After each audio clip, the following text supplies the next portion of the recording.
I think இப்போ வேணா video of பண்ணிக்கலாம்னு நினைக்கிறேன். So that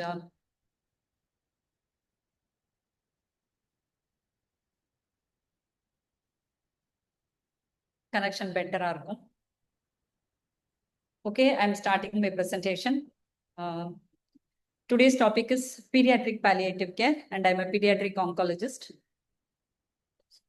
Okay, so palliative care definition, இதுக்கு முன்னாடி நீங்க கேட்டிருப்பீங்க. One second.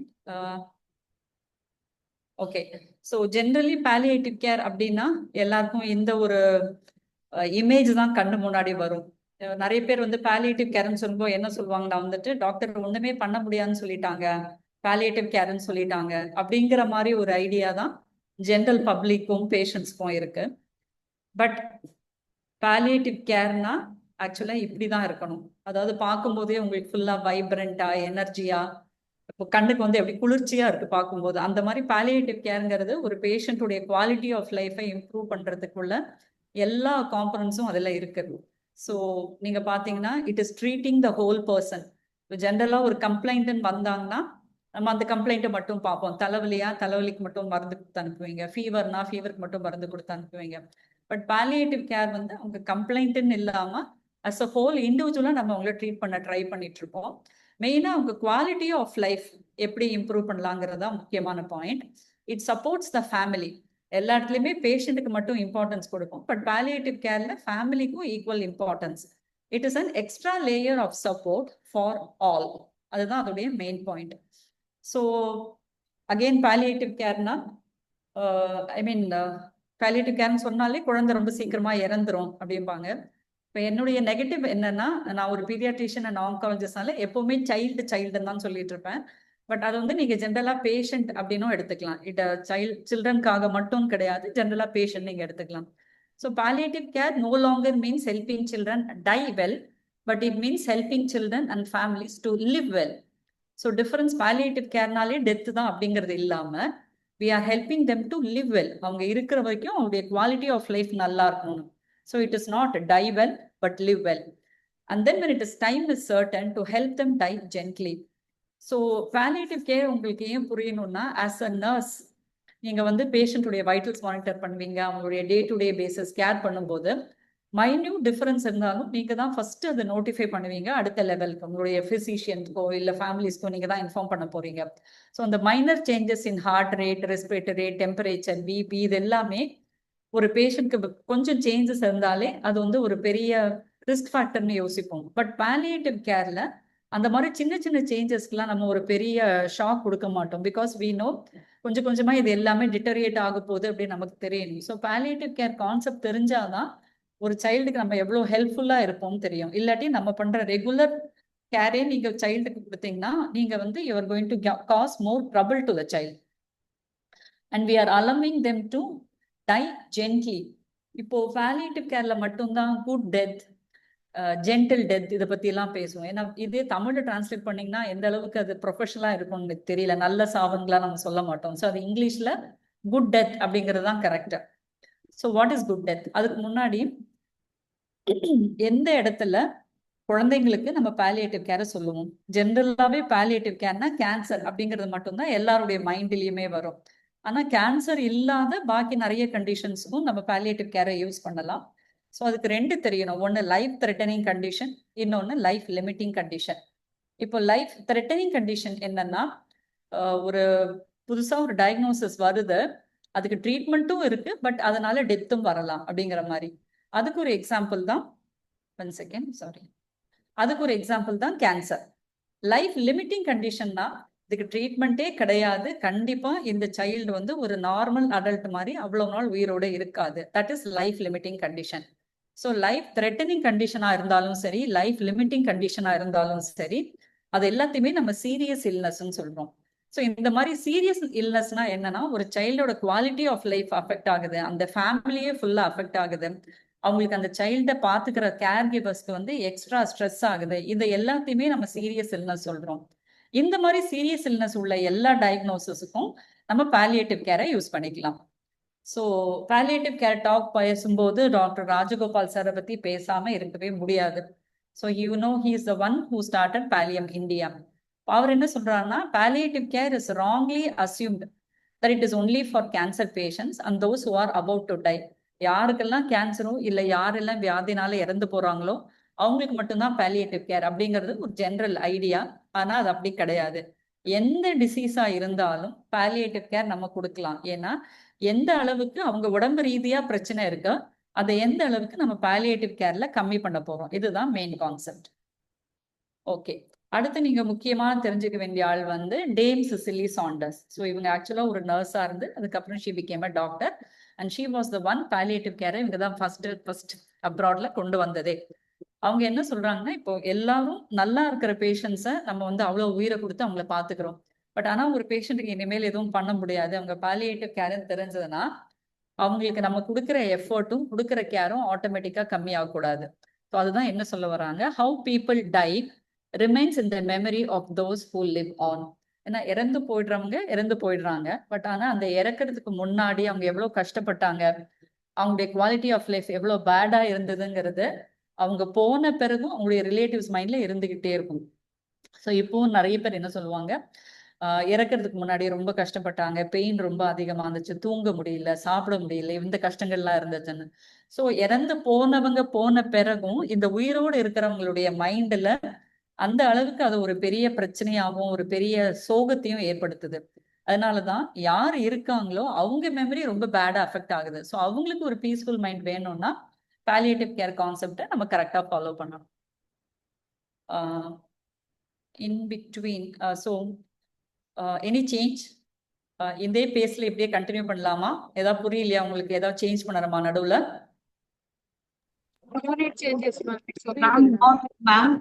It's understandable, ma'am.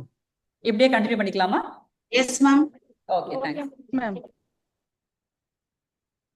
Okay, so palliative care திரும்பி நம்ம சொல்றது, it is not only the physical domain. யூஸ்வலா நம்ம வந்து ஹெல்த் ரிலேட்டட் பிரச்சனை பத்தி மட்டும் தான் பேசிட்டு இருக்கோம். அதுதான் palliative கேர் கிடையாது. palliative கேர்ல வந்து 4 டைமென்ஷனும் இருக்கு.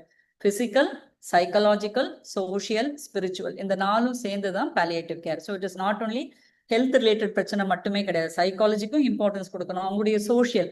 அதனாலதான் பேஷண்ட் அண்ட் ஃபேமிலின்னு சொல்ல வரும். ஒரு பேஷண்ட் அட்மிட் ஆனா அவருக்கு என்ன பிரச்சனைன்னு பாக்குறோமே தவிர அவங்க வீட்டுல என்ன பிரச்சனைங்கிறது நம்மளுடைய நேச்சுரலா பார்த்தா நம்மளுடைய ப்ராப்ளம் கிடையாது. அது palliative கேர்ல அதுவும் நமக்கு ஒரு இம்பார்ட்டன்ட். அடுத்து ஸ்பிரிச்சுவல் டைமென்ஷன், அதுக்கும் நம்ம Excuse me, ma'am.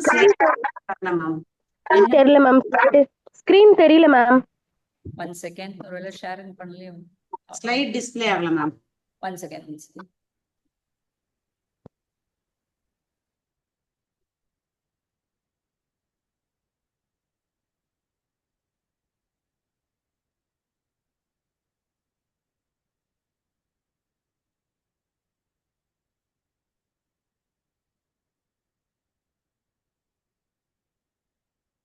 Sorry.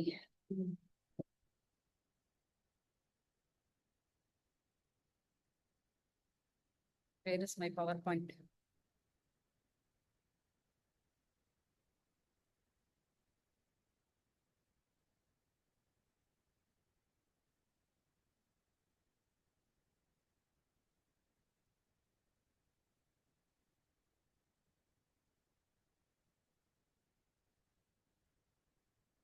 இப்போ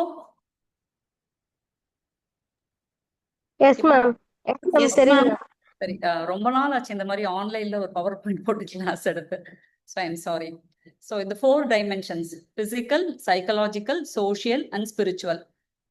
இந்த ஸ்லைட்ல இருந்து மட்டும்தான் தெரியலையா, இந்த ஸ்லைடுமே தெரியலையா உங்களுக்கு? 3 ஸ்லைடுமே தெரியுது மேம். அந்த dimensions. Okay. So palliative care 4 dimensions, physical, psychological, social and spiritual also. இப்போ ஏன் அது அவ்வளோ இம்பார்ட்டன்ஸ் கொடுக்குறோம்னா, இப்போ ஜென்ரலி பெயின் அப்படின்னா அது பிசிக்கல் பெயின் மட்டுமே கிடையாது. எஸ்பெஷலி இது வந்து அடல்ட்ஸுக்கு இந்த கான்செப்ட் வந்து ரொம்ப பொருந்தும் உங்களுக்கு. இப்போ ஒருத்தர் வலி அப்படின்னு சொல்றாருன்னா நம்ம வந்து உடம்புல எங்கேயோ வலி இருக்கு, அது ஒரு புண்ணுனால இருக்கலாம், இல்ல ஒரு போன் பெயினால இருக்கலாம், வாய் புண்ணுனால இருக்கலாம், இல்ல அந்த கேன்சர் கட்டினால இருக்கலாம். யூஸ்வலா பெயினுக்கு நம்ம பெயின் மெடிகேஷன்ஸ் கொடுப்போம், கண்ட்ரோல் ஆகலைன்னா அடுத்த லெவல் மார்ஃபின் இதுக்கெல்லாம் போவோம். பட் இது எதுக்குமே கண்ட்ரோல் ஆகலைன்னா நம்ம என்ன யோசிக்கணும்னா, பெயின் அவன் சொல்றது வெறும் அந்த பிசிக்கல் பிரச்சனை மட்டும் கிடையாது. அவங்களுக்குள்ள வேற பல பிரச்சனைகளும் பெயின் மாதிரி அவங்களுக்கு தோணும். ஃபார் எக்ஸாம்பிள், இப்போ நீங்க ஒரு நல்ல மூட்ல இருக்கீங்க, அன்னைக்கு டே ரொம்ப நல்லா இருக்கு, அன்னைக்கு வார்டில் ஏதோ ஒரு சின்ன பிரச்சனை நடந்துச்சு, இல்ல உங்க சீனியர் கிட்ட திட்டு வாங்குறீங்கன்னா தட் இஸ் டிஃபரெண்ட். ஆனா அன்னைக்கு காலையில நீங்க வீட்ல இருந்து கிளம்பும் போதே உங்களுக்கு வீட்ல ஒரு பிரச்சனை, கேஸ் தீர்ந்து போச்சு, சர்வன்ட் மெய்ட் வரல, இல்லாட்டி திடீர்னு வந்து ஸ்கூலுக்கு வந்து குழந்தை போக முடியல, ஸோ வீட்டில் இருக்காங்க, அவங்கள பார்த்துக்க ஆள் இல்லை, ஸோ அதே டென்ஷன்லேயே கிளம்பி வரீங்க, அன்னைக்கு ஒரு பஸ் மிஸ் ஆகுது, உள்ள வரீங்க லேட் ஆயிடுச்சு, உங்க சீனியர் திட்டு வாங்குறாங்க. இந்த மாதிரி எல்லாமே ஒரு நாளைக்கே ஒரு 4-5 ப்ராப்ளம் நடக்கும்போது அதுக்கப்புறம் நடக்கிற எதுவுமே அதோடைய சிக்னிஃபிகன்ஸ் கொஞ்சம் அதிகமா இருக்கும், இல்ல அதோடைய இம்பாக்ட் உங்களுக்கு அதிகமா இருக்கும். அன்னைக்கு ஒரு தலைவலியோ இல்ல அன்னைக்கு நீங்க சாப்பிடாம இருந்தாலும் ஹோல் பிரச்சனை ரொம்ப பெருசா இருக்கிற மாதிரி இருக்கும். ஸோ ஒரு பிரச்சனையோட பேக்ரவுண்ட் வந்து அந்த பிரச்சனையோட சிவியாரிட்டியை இன்க்ரீஸ் பண்ண முடியும். இந்த கான்செப்ட் புரியுதா உங்களுக்கு? நீங்க நல்ல மூட்ல இருக்கும்போது நடக்கிற ஒரு சின்ன பிரச்சனையும் உங்களுக்கு 100 பிரச்சனை இருக்கும்போது அதுக்கு நடுவுல வர அந்த இன்னொரு சின்ன பிரச்சனைக்குமே நீங்க எப்படி ரியாக்ட் பண்ணுவீங்கன்னு டிஃபரன்ஸ் இருக்கு. ஸோ அதே மாதிரி இந்த பேஷண்ட்டுக்கு பிசிக்கல் கம்ப்ளைண்ட்டோடு சேர்ந்து அவருக்கு நிறைய எமோஷனல் பிரச்சனை இருக்கு. இப்போ பிசிக்கல் கம்ப்ளைண்ட் வந்து அந்த கட்டினால இருக்கலாம், இல்ல வேற இப்போ ஒரு ஆக்சிடென்ட் ஆச்சு அதுல ஒரு சர்ஜரி பண்ணி அது ஆற முடியாதா இருக்கலாம், இல்ல ஒரு ஒன் சைட் ஸ்ட்ரோக் மாதிரி வந்து அதனுடைய கம்ப்ளைண்ட்ஸா இருக்கலாம். அதோடு சேர்ந்து இமோஷனல், இப்போ நல்லா நடமாடிட்டு இருந்தவங்க திடீர்னு பெட் ரிடன் ஆயிட்டாங்க, இன்னொருத்தரை டிபெண்ட் பண்ணி இருக்கும், நீங்க தண்ணி குடுக்கணும்னா கூட யாரையா கூப்பிட வேண்டியிருக்கு, ரெஸ்ட் ரூம் போகணும்னா யாராவது ஹெல்ப் பண்ண வேண்டியிருக்கு, உங்களால ப்ராப்பரா ட்ரெஸ் பண்ண முடியல, எப்பவுமே ஒரே ட்ரெஸ்ல பெட்ல படுத்துட்டு இருக்கீங்க. ஸோ இந்த மாதிரி உங்களுடைய எமோஷன்ஸ் ப்ராப்ளம் நிறைய இருக்கு, உங்களுக்கு கோவம் இருக்கு, உங்களுக்கு பயம் இருக்கு, ஃப்ரஸ்ட்ரேட்டடா இருக்கீங்க. பிளஸ் சோஷியல், இப்போ இதை தவிர இப்போ ஒரு எஸ்பெஷலி கேன்சர் இந்த மாதிரி பிரச்சனை திரும்பி வந்துருச்சு, இல்லை ட்ரீட்மெண்ட் பண்ணலை அப்படிங்கிற போது ஆட்டோமேட்டிக்காக நம்மளுடைய ரிலேட்டிவ்ஸ் ஃப்ரெண்ட்ஸ் எல்லாம் நம்மளை ஐசோலேட் பண்ண ஆரம்பிச்சிருவாங்க. ஒன்று எங்கே அந்த நெகட்டிவிட்டி நமக்கு வருமோன்ட்டு, ரெண்டாவது எங்கே பணம் கேட்டுருவாங்களோன்ட்டு. ஸோ சோஷியலாக இவ்வளோ நாள் இருந்ததுக்கும் இப்போ நீங்கள் தனியாகவும் இருக்கிறீங்க, ஸோ உங்களுக்கு சோஷியல் டிப்ரைவேஷன் இருக்காங்க. பிளஸ் ஸ்பிரிச்சுவல் எல்லாமே, எனக்கு மட்டும் ஏன் நடக்குது, நான் மட்டும் என்ன தப்பு பண்ணேன். ஸோ இந்த இவ்வளவு காம்பனன்ஸுமே சேர்ந்து நீங்க ஒரு பெயினுக்கு எப்படி ரியாக்ட் பண்றீங்க அப்படிங்கிறத டிசைட் பண்ணணும். ஸோ அதனால நம்ம ஒரு பேஷண்ட்க்கு பெயின்னு சொல்லும்போது பிசிக்கல் கன்சர்ன்ஸ் மட்டும் இல்லாம அவங்களுக்கு எமோஷனல் ப்ராப்ளம்ஸ் ஏதாவது இருக்கா, சோஷியல் ப்ராப்ளம்ஸ் இருக்கா, ஸ்பிரிச்சுவல் ப்ராப்ளம்ஸ் இருக்கான்னு இது எல்லாத்தையுமே சேர்த்து நீங்க கால்குலேட் பண்றது தான் டோட்டல் பெயின். ஓகே, ஸோ ஜென்ரலா ஒரு பேஷண்ட்டோ ஒரு குழந்தையோ ரொம்ப கோவப்படுறாங்க அப்படின்னா நமக்கு தெரியறது அந்த கோவம் மட்டும்தான், anger, what you see outside வந்து விசிபிள். ஆனா கண்ணுக்கு தெரியாம அந்த கடலுக்கடியில பெருசா ஒளிஞ்சிருக்கிற மாதிரி நிறைய எக்ஸ்பிரஷன்ஸ் இருக்கு, நிறைய ஃபீலிங்ஸ் இருக்கு, இதெல்லாம் இன்விசிபிள்.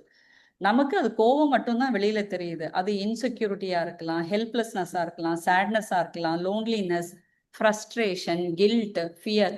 ஸோ இவ்வளோத்துடைய காம்பினேஷன் வெளிப்பாடு தான் ஆங்கர். ஸோ ஒருத்தன் கோவமா இருக்காங்கன்னா எப்படி கோவப்படலாம் அப்படின்னு கேட்கக்கூடாது, எதுக்காக கோவமா இருக்காங்க அப்படிங்கிற ரீசனை நம்ம வந்து கண்டுபிடிக்கணும். ஓகே, நெக்ஸ்ட், முன்னாடினா மேபி 10-15 இயர்ஸ் முன்னாடிலாம் ட்ரீட்மெண்ட்னு ஒன்று கேன்சருக்கு நடந்துச்சுன்னா ஒன்று கியூரேட்டிவ் இல்லாட்டி பாலியேட்டிவ், அதாவது ஐதர் இந்த டோர் இல்லை இந்த டோர், ஏதாவது ஒரு டோரை ஓப்பன் பண்ணி தான் நீங்கள் உள்ளே போக முடியும், அதாவது ஏதாவது ஒரு ட்ரீட்மெண்ட் மெத்தடை தான் நீங்கள் வந்து சூஸ் பண்ண முடியும், ஒன்று கியூரேட்டிவ் இல்லாட்டி பாலியேட்டிவ். இல்லை நிறைய பிரச்சனை என்ன இருக்கும்னா கியூரேட்டிவ் அண்ட் பாலியேட்டிவ்க்கு டிஃப்ரென்ஸ் தெரியணும். கியூரேட்டிவ் வந்து அட் எனி காஸ்ட் இந்த டிசீஸை நான் கம்ப்ளீட்டாக கிளியர் பண்ணணும், கியூர் பண்ணணும். ஸோ அதுக்காக நான் எந்த எக்ஸ்ட்ரீம் வரைக்கும் போவேன். எந்த எக்ஸ்ட்ரீம்னா அந்த treatment is going to be so severe, side effects ரொம்ப அதிகமாக தான் இருக்கும், ஆனாலும் எண்டு வந்து என்ன, சைல்டு டிசீஸ் கம்ப்ளீட்டாக கியூர் ஆகும் அப்படிங்கிற போது அது எல்லாத்தையுமே முயற்சி பண்றதுக்கு ரெடியா இருக்கேன். ஸோ அவ்வளோ சைடு எஃபெக்ட்ஸ் வந்தாலும் அது எவ்வளோ சிவியரா இருந்தாலும் அதை மேனேஜ் பண்ணி அடுத்த ஸ்டெப் போறதுக்கு தான் curative option.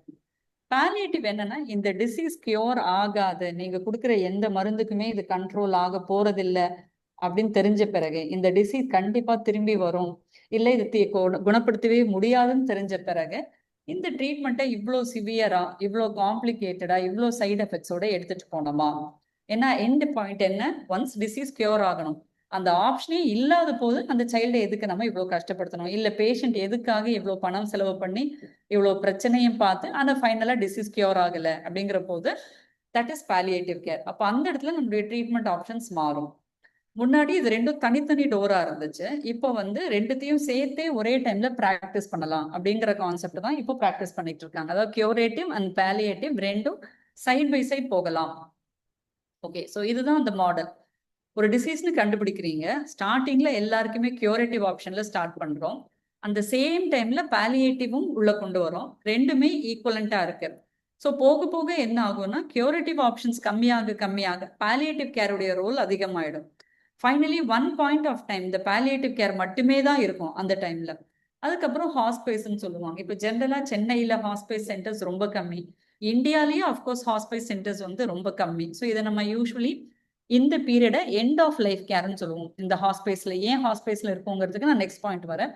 And finally death and bereavement. So அந்த ஹோல் ட்ரீட்மெண்ட் எப்படின்னா கியூரேட்டிவ் ஆப்ஷன்ல ஆரம்பிச்சுட்டு அப்படியே பாலியேட்டிவ் கேர் கண்டினியூ பண்ணி எண்ட் ஆஃப் லைஃப் கேர் முடிஞ்சு கடைசியில டெத். ஸோ பாலியேட்டிவ் கேர்ல வந்து டெத்தோட நம்ம கேர் முடியறது இல்லை. பிரேவ்மெண்ட் கேருங்கிறது ரொம்ப ரொம்ப முக்கியம். ஸோ அவங்களுடைய அந்த சோகத்தின் இழப்பு, அதுல இருந்து நம்ம அவங்களை எப்படி வெளியில கொண்டு வர ட்ரை பண்றோங்கிறதும் ரொம்ப முக்கியமான point. That is your bereavement care. Hospice centre என்னன்னா, இப்போ ஹாஸ்பிட்டல்ல நீங்க இருக்கீங்கன்னா அங்க உங்களுக்கு unless and until palliative ward அப்படின்னு தனியா ஒண்ணு இருந்தாதான் உங்களுக்கு அந்த ப்ராக்டிசஸ் டிஃபரெண்டா இருக்கும். ஏன்னா நம்மளுடைய ரொட்டீன் பேஷண்ட் ப்ராக்டிஸ் வந்து ரொம்ப ஸ்ட்ரிக்ட். அங்க வந்து எவ்ரி 4th hourly நீங்க பிபி பார்க்கணும், every 6th hourly blood sugar check பண்ணணும், ஐவி லைன் 3 நாளைக்கு ஒரு தடவை மாத்திக்கிட்டே இருக்கணும். இந்த மாதிரி நிறைய ஸ்ட்ரிக்ட் பாலிசிஸ்லாம் இருக்காங்க உங்களுக்கு. அப்புறம் உங்க ஆஃப்கோர்ஸ் உங்க நோட்ஸ் போடுறது, பிளட் டெஸ்ட் பண்றது எல்லாமே. But end of life care, அதாவது பேஷண்ட் வந்து அந்த சாவின் விளிம்புன்னு சொல்றாங்கல்ல, எண்ட் ஆஃப் லைஃப் கேர், அந்த இடத்துல இருக்கும்போது இந்த மாதிரி ஸ்ட்ரிக்ட் பாலிசிஸ் எதுவுமே எனக்கு தேவையில்லை. அங்க எல்லாமே பேஷண்டோட கம்ஃபர்ட்காக எடுக்கிற ஸ்டெப்ஸ் மட்டும்தான். ஸோ உங்களுடைய ட்ரீட்மெண்ட் ப்ரோட்டோகாலே மாறும். ஒரு ஹாஸ்பிட்டல் பாலிசில இருந்து ரொம்ப டீவியேட்டடா இது இருக்கும். அதனால பாலியேட்டிவ் கேருக்கு கான்செப்டே தனி, அவங்களுடைய பிரின்சிபல்ஸே தனி. அப்போ ஒரு நார்மலா ஒர்க் பண்ற ஹாஸ்பிட்டல்ல பாலியேட்டிவ் கேர் பிரின்சிபல்ஸோட பிராக்டிஸ் பண்றது ரொம்ப கஷ்டம். அதனாலதான் you have something called as hospice centres. இந்த ஹாஸ்பைஸ் சென்டர்ஸ்ல உங்களுக்கு பேஷண்ட் கண்ட்ரோல் இல்லாம பேஷண்ட்டுடைய சிம்டம் தான் ரொம்ப முக்கியம். அதனால அங்க வந்து எல்லாமே ரொம்ப ஃப்ரீ பாலிசிஸா இருக்கும். இந்த அளவுக்கு ஸ்ட்ரிக்டா சுகர் பார்க்கணும்னு அவசியம் கிடையாது, பிபி கண்டிப்பா பார்க்கணும்னு அவசியம் கிடையாது, கொஞ்சம் பிரெத்லெஸ் ஆனா உடனே எக்ஸ்ரே எடுக்கணும்னு அவசியம் கிடையாது. ஸோ அந்த மாதிரி கம்ஃபர்ட்டுக்கு ஏற்ற மாதிரி when you modify the change, அந்த இடம் ப்ராக்டிஸ் பண்றது தான் ஹாஸ்பைஸ் சென்டர். ஓகே, இன்னொன்று நமக்கு முக்கியமா தெரிய வேண்டிய ஒரு வார்த்தை வந்து மெடிக்கல் ஃபியூட்டிலிட்டி. அதாவது எல்லாமே வேஸ்ட் அப்படின்னு சொல்றோம்ல, எதை வந்து மெடிக்கல் ஃபியூட்டிலிட்டி அப்படின்னு சொல்றோம்னா, இப்போ நீங்க ஒரு இன்டர்வென்ஷன் பண்றீங்க ஒரு பேஷண்ட்டுக்கு, அது குவாலிட்டி வைஸாவும் குவான்டிட்டி வைஸாவும் எந்த விதமான இம்ப்ரூவ்மெண்ட்டுமே கொடுக்கல. குவான்டிட்டியில பெருசா ஒன்றும் டிஃபரன்ஸ் இல்லை, குவாலிட்டி ஒண்ணுமே இம்ப்ரூவ்மெண்ட்டே இல்லை. ஸோ அப்படி இருந்துச்சுன்னா அது பேர் மெடிக்கல் ஃபியூட்டிலிட்டி. இப்போ பாலியேட்டிவ் கேர் பேஷண்ட்ஸுக்கு நீங்க ஒரு இந்த ட்ரீட்மெண்ட் பண்ணலாம், இல்லை இந்த ஆப்ஷன் கொடுக்கலாம்னா அது மெடிக்கலி ஃபியூட்டைலா இல்லையா, இது பண்றதுனால பிரயோஜனம் இருக்கா இல்லையா அப்படிங்கிறத நம்ம ஃபர்ஸ்ட் தெரிஞ்சுக்கணும். ஓகே, ஸோ ஒரு பாலியேட்டிவ் கேர் பேஷண்ட்டுக்கு இதெல்லாம் ரொம்ப முக்கியம். கம்ஃபர்ட் ரொம்ப முக்கியம், குவாலிட்டி ஆஃப் லைஃப் ரொம்ப முக்கியம், கோல்ஸ் ஆஃப் கேர். நீங்க யூஸ்வலி கேர் பிளான் சொல்வீங்களா, பேஷண்ட் அட்மிட் ஆனா உடனே ஒரு கேர் பிளான் போடுவீங்க. அது மாதிரி பாலியேட்டிவ் கேர்ல நம்மளுடைய கோல்ஸ் ஆஃப் கேர் இது ரொம்ப முக்கியம். ஏன்னா நீங்க ரொட்டீனா பாக்குற ஒரு பேஷண்ட்டுக்கும் பாலியேட்டிவ் கேர்ல இருக்கிற பேஷண்ட்டுக்கும் உங்க மேனேஜ்மெண்ட் அவ்வளோ டிஃப்ரெண்டா இருக்கும். ஸோ அந்த கான்செப்ட் புரியலன்னா ஏன் வந்து இதெல்லாம் செய்யவே மாட்டேங்கிறாங்க, இதெல்லாம் எதுக்கு செய்யறாங்க அப்படிங்கிற மாதிரி உங்களுக்கு ஒரு அண்டர்ஸ்டாண்டிங்கே இல்லாம போயிடும். ஸோ கோல்ஸ் ஆஃப் கேர்ல first okay, centring the goals of the patient and family. So எதுவா இருந்தாலும் பேஷண்ட் அண்ட் ஃபேமிலி ரெண்டு பேரையுமே கன்சிடர் பண்ணி தான் நம்ம ஆப்ஷன் டிசைட் பண்றோம். எம்பவரிங் த பேஷண்ட்ஸ் ஏஜென்சி, என்ன பண்ணலாம்னு நினைக்கிறீங்க அப்படின்னு ஒவ்வொரு தடவையும் நம்ம பேரண்ட்ஸ் கிட்டேயோ இல்ல ஃபேமிலி அட்டெண்டர்ஸ் கிட்டேயோ ஆப்ஷன்ஸ் கொடுக்குறாங்க. யூஸ்வல் ட்ரீட்மெண்ட் என்ன ஆகும், பேஷண்ட் ஒரு கம்ப்ளைண்டோட வருவாங்க, டாக்டர் ஒரு பிளான் சொல்றாங்க, அந்த பிளானை இம்ப்ளிமெண்ட் பண்றோம். இதுல பேஷண்ட்டுக்கு பேசுறதுக்கு ரோலே கிடையாது, என்ன பண்ணணும் என்ன பண்ணக்கூடாதுன்னு. ஆனா பாலியேட்டிவ் கேர்ல அப்படி கிடையாது. அந்த பேஷண்ட்டுடைய அட்டெண்டர்ஸுக்கும் பேசுறதுக்கு ரைட்ஸ் கொடுத்துருக்கோம், ஆப்ஷன்ஸ் கொடுக்குறீங்க, என்னெல்லாம் பண்ணலாம் அப்படிங்கிற ஆப்ஷன்ஸ் இருக்கு அவங்களுக்கு. ரிஸ்க் அண்ட் பெனிஃபிட்டை டிஸ்கஸ் பண்றோம், இதெல்லாம் பண்ணா உங்களுக்கு யூஸ்ஃபுல்லா இருக்கும், இதெல்லாம் பண்ணா உங்களுக்கு ப்ராப்ளம் அதிகமா இருக்கும்னு. Reframing the concept of doing everything. இதுக்கு முன்னாடி வரைக்கும் வந்து என்ன சொல்லுவாங்க, டாக்டர் என்ன வேணா பண்ணுங்க, எப்படியாவது காப்பாத்துங்க, எது வேணா பண்ணுங்க, அதுதான் டூயிங் எவ்ரிதிங். பாலியேட்டிவ் கேர்ல அந்த கான்செப்டே கிடையாது. ஏன்னா இப்போ நமக்கு தெரிஞ்சும் ஃபைனலா இந்த டிசீஸ் கியூர் ஆகாது அப்படிங்கிற போது அல்டிமேட்டா அது டெத்து தான். அப்ப என்ன பண்ணாலும் காப்பாத்துங்க அப்படிங்கிற அந்த வார்த்தைக்கு இங்க மீனிங்கே கிடையாது. ஸோ நம்ம என்ன பண்றோம், shifting the goal from cure to other hopes. அதாவது கண்டிப்பா குணப்படுத்தும் அப்படிங்கிற பாயிண்ட்டை விட்டுட்டு வேற என்னெல்லாம் பண்ணா இவங்களுடைய குவாலிட்டி பெட்டரா இருக்கும், அவங்களுடைய டே டு லைஃப் பெட்டரா இருக்கும் அப்படின்னு யோசிக்கிறோம். அதுதான் shifting the goals of care from cure to other hopes. Preemptively அசார்ஜிங் த டெசிஷன். அதாவது யூஸ்வலா என்ன ஆகும், இந்த மாதிரி பாலியேட்டிவ் கேர்னு வந்தா அப்பப்போ உங்களுக்கு மைண்ட் மாறும். நம்மளை சுத்தி இருக்கிற ரிலேட்டிவ்ஸ், அட்டெண்டர்ஸ், ஃபேமிலி மெம்பர்ஸ்லாம் அப்பப்போ கன்ஃபியூஸ் பண்ணிக்கிட்டே இருப்பாங்க. அது எப்படி நீ ஒண்ணுமே பண்ணாம சும்மா இருக்க, இந்த டாக்டர் ஒன்றும் பண்ண முடியாதுன்னு சொல்லிட்டாங்கன்னா உடனே அக்செப்ட் பண்ணிடுவியா, இன்னொரு ஹாஸ்பிட்டல் போக வேண்டியதானே, வேற ஒரு டாக்டர் கிட்ட கேட்க வேண்டியதானே அப்படின்னு கன்ஃபியூஸ் பண்ணிக்கிட்டே இருப்பாங்க. இந்த பேரண்ட்ஸ்க்கே தோணும், ஒருவேளை நம்ம தப்பு பண்ணிட்டோமா, நம்ம இந்த டெசிஷன் எடுத்திருக்க கூடாதோ, வேற ஹாஸ்பிட்டல்ல ட்ரை பண்ணிருக்கலாமோ அப்படிங்கிற அந்த கில்ட்டி ஃபீலிங் அவங்களுக்கு வராம நம்ம பாத்துக்கணும். Giving permission to stop cancer directed therapy. அதாவது கேன்சர் கியூர் பண்றதுக்கான ட்ரீட்மெண்ட் இனிமேல் கண்டினியூ பண்றதுல அர்த்தமே கிடையாது, அதை ஸ்டாப் பண்ணணும் அப்படிங்கிற அளவுக்கு பேரண்ட்ஸ் கிட்ட தெளிவா புரிஞ்சு அதை ஸ்டாப் பண்ண வைக்கணும். Validating the family goals. இப்போ அவங்களுக்குன்னு ஒரு என்ன சொல்றது, பேரண்ட்ஸ் அவங்களுக்குன்னு சில ஆப்ஷன்ஸ் வச்சிருப்பாங்க, அது என்னென்னு கண்டுபிடிக்கணும். ஃபார் எக்ஸாம்பிள், இப்போ ஒரு சைல்டு ரொம்ப சிக்கா இருக்கு அப்படின்னா ஃபேமிலிட்ட கேட்டவங்க என்ன சொல்லுவாங்க, அடுத்த வாரம் அந்த குழந்தைக்கு ஒரு பர்த்டே இருக்கு, ஸோ அந்த பர்த்டே ஈவெண்ட்டை பார்ட்டிசிபேட் பண்ற அளவுக்கு சைல்டு கொஞ்சம் ஸ்டேபிளா வைக்க முடியுமா, இல்ல நாங்க ஒரு கோவிலுக்கு போறோம், இல்ல எங்க வீட்டுல வந்து ரிலேட்டிவ்ஸ் எல்லாம் வராங்க, அவங்கள பார்க்கணும்னு நினைக்கிறாங்க, அதனால நாங்க வீட்டுக்கு போக முடியுமா. ஸோ அந்த மாதிரி ஃபேமிலி என்ன விருப்பப்படுறாங்க அப்படிங்கறது எல்லாம் வந்து நம்ம கன்சிடர் பண்ணணும். அதுதான் கோல்ஸ் ஆஃப் கேர். அடுத்தது குவாலிட்டி ஆஃப் லைஃப். இப்போ இந்த டிசீஸ், இந்த கேன்சர்ங்கிறது நம்ம என்ன ட்ரீட் பண்ணாலும் கண்ட்ரோல் ஆகாம அது கண்டினியூ ஆயிட்டு தான் இருக்க போகுது.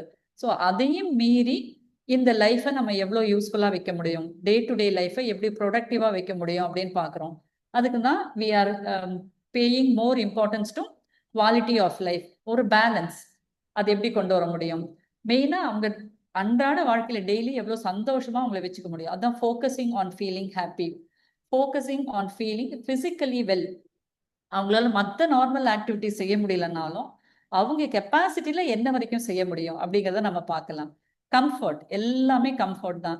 Prioritising symptom. ஓகே, ஒரு பிரச்சனை இருக்கா, அந்த பிரச்சனையை நம்மளால சால்வ் பண்ண முடியுமா. ஃபார் எக்ஸாம்பிள், பாடி பெயின் அதிகமா இருக்கு, ஆனா இது எல்லாத்துக்குமே கேன்சர் தான் காரணம் அப்படிங்கறதுனால 100% நமக்கு வந்து சிம்டம் ரிலீஃப் கிடைக்காது. பட் ஆனா அவங்களுடைய குவாலிட்டி ஆஃப் லைஃபை மெயின்டைன் பண்ற வரைக்கும் அந்த சிம்டம்ஸை எப்படி கண்ட்ரோல் பண்ண முடியும்னு நம்ம பார்க்கலாம். சைடு எஃபெக்ட், இப்போ ஒரு மல்டிபிள் ட்ரக்ஸ் போயிட்டு இருக்கு, இவ்வளோ ட்ரக்ஸ் தேவையே இல்லை, 4 மருந்தை கம்மி பண்ண முடியுமா அப்படின்னா கம்மி பண்ணா ஆட்டோமேட்டிக்கா சைடு எஃபெக்ட்ஸ் கம்மியாக போகுது. Reframing, providing reassurance, emphasising enjoyment of time. So இன்னைக்கு உங்க குவாலிட்டி ஆஃப் லைஃப் நல்லா இருக்கு, அதை என்ஜாய் பண்ணுங்க. மேபி இது 10 நாள் கழிச்சோ 1 மாசம் கழிச்சோ உங்க ஹெல்த் இன்னும் மோசமாகலாம். அப்ப இன்னைக்குள்ள நிலைமையில you should be very happy அப்படிங்கிற ஒரு பாசிட்டிவ் திங்கிங்கை கொண்டு வரும். And reasons for limiting interventions. இப்போ திடீர்னு ஒரு நாள் போயிட்டு இன்னையிலேருந்து கேன்சர் ட்ரீட்மெண்ட் எல்லாம் ஸ்டாப் பண்றோம், டெஸ்ட் எதுவும் பண்ண மாட்டோம், எதுவுமே பண்ண வேணாம் அப்படின்னு சொன்னீங்கன்னா அந்த ஃபேமிலியால அதை அக்செப்ட் பண்ணவே முடியாது. ஏன்னா எவ்வளவு நாள் பார்த்து பார்த்து செஞ்சுட்டு திடீர்னு ஒரு நாள் எதுவுமே வேணாம் அப்படின்னு நம்ம ஸ்டாப் பண்ண முடியாது அப்ரப்டா. அவங்களுக்கு எக்ஸ்பிளைன் பண்ணணும், எதுக்காக நம்ம கேன்சர் தெரப்பி வேணாம்னு சொல்றோம், எதுக்காக பிளட் டெஸ்ட் வேணாம், எதுக்காக இந்த மெடிசன்ஸ் வேணாம்னு சொல்றோம். ஏன்னா பேரண்ட்ஸ் அதை புரிஞ்சுக்கிட்டாதான் அவங்களால அந்த குழந்தைய சப்போர்ட் பண்ண முடியும். இல்லாட்டி ஒரு கில்ட்டி ஃபீலிங் இருந்துகிட்டே இருக்கும், இந்த டாக்டர் எதுவுமே செய்ய மாட்டேங்கிறாரு, எது சொன்னாலும் வேணாம்னு சொல்றாங்க அப்படிங்கிற மாதிரி ஃபீலிங்ல இருக்கக்கூடாது. ஒரு ஃபேமிலி, ஒரு டாக்டர் 2 பேரும் ஒரே திங்கிங் பேட்டர்ன்ல இருந்தாதான் அந்த ட்ரீட்மெண்ட் ரொம்ப கம்ஃபர்டபுளா இருக்கும். இல்லாட்டி பேரண்ட்ஸ் எப்பவுமே ஒரு பிளேமிங் ஆட்டிடியூட்லயே இருப்பாங்க, இந்த டாக்டர் செய்யவே இல்லை, ஒருவேளை இந்த டாக்டர் ட்ரை பண்ணியிருந்தா சரியா இருக்கும், குணமா இருக்கும் அப்படிங்கிற மாதிரி திங்கிங் வரவே கூடாது. ஸோ ஏன் நம்ம அந்த இன்டர்வென்ஷன்ஸ் எல்லாம் வேணாம்னு சொல்றோங்கிற ஜஸ்டிஃபிகேஷன் அவங்களுக்கு வேணும். நடுவில் 2 minutes stop. Any questions, any doubts? Hello? No, ma'am. No, ma'am. No, ma'am. Can we continue? Yes, ma'am. Yeah. நீங்க யாருமே எனக்கு தெரியல, என்னுடைய ஸ்கிரீன் மட்டும் தான் எனக்கு இருக்கு பவர் பாயிண்ட்ல. ஸோ எனக்கு நானே தனியா பேசிக்கிற மாதிரி இருக்கு. So if you are with me in between please respond. Okay, palliative கேர்ல ஒரு முக்கியமான என்னப்பா? Class was very clear, ma'am. No doubt, ma'am. Okay okay, thanks. Thank you, ma'am. Palliative கேர்ல எண்ட் ஆஃப் லைஃப் கேர் வந்து ஒரு component. நிறைய பேர் வந்து பாலியேட்டிவ் கேரும் எண்ட் ஆஃப் லைஃப் கேரும் ஒண்ணுன்னு நினைச்சுப்பாங்க, கிடையாது. பாலியேட்டிவ் கேர்ங்கிறது ஒரு பெரிய அம்ப்ரலா, அதுக்குள்ள ஒரு காம்பனன்ட் தான் எண்ட் ஆஃப் லைஃப் கேர். ஒரு எக்ஸாம்பிள் சொல்லணும்னா, இப்போ ஒரு 15-year-old பாய் நாங்க ஒரு கேன்சருக்காக ட்ரீட் பண்ணியிருக்கோம், ட்ரீட்மெண்ட் முடிஞ்சிருச்சு, 1 year ஆயிடுச்சு. டெஸ்ட்டுக்காக வராங்க, நம்ம ரொட்டீனா பண்ற ஸ்கேன்ல வியாதி திரும்பி வந்துருச்சுன்னு வச்சுக்கோங்க.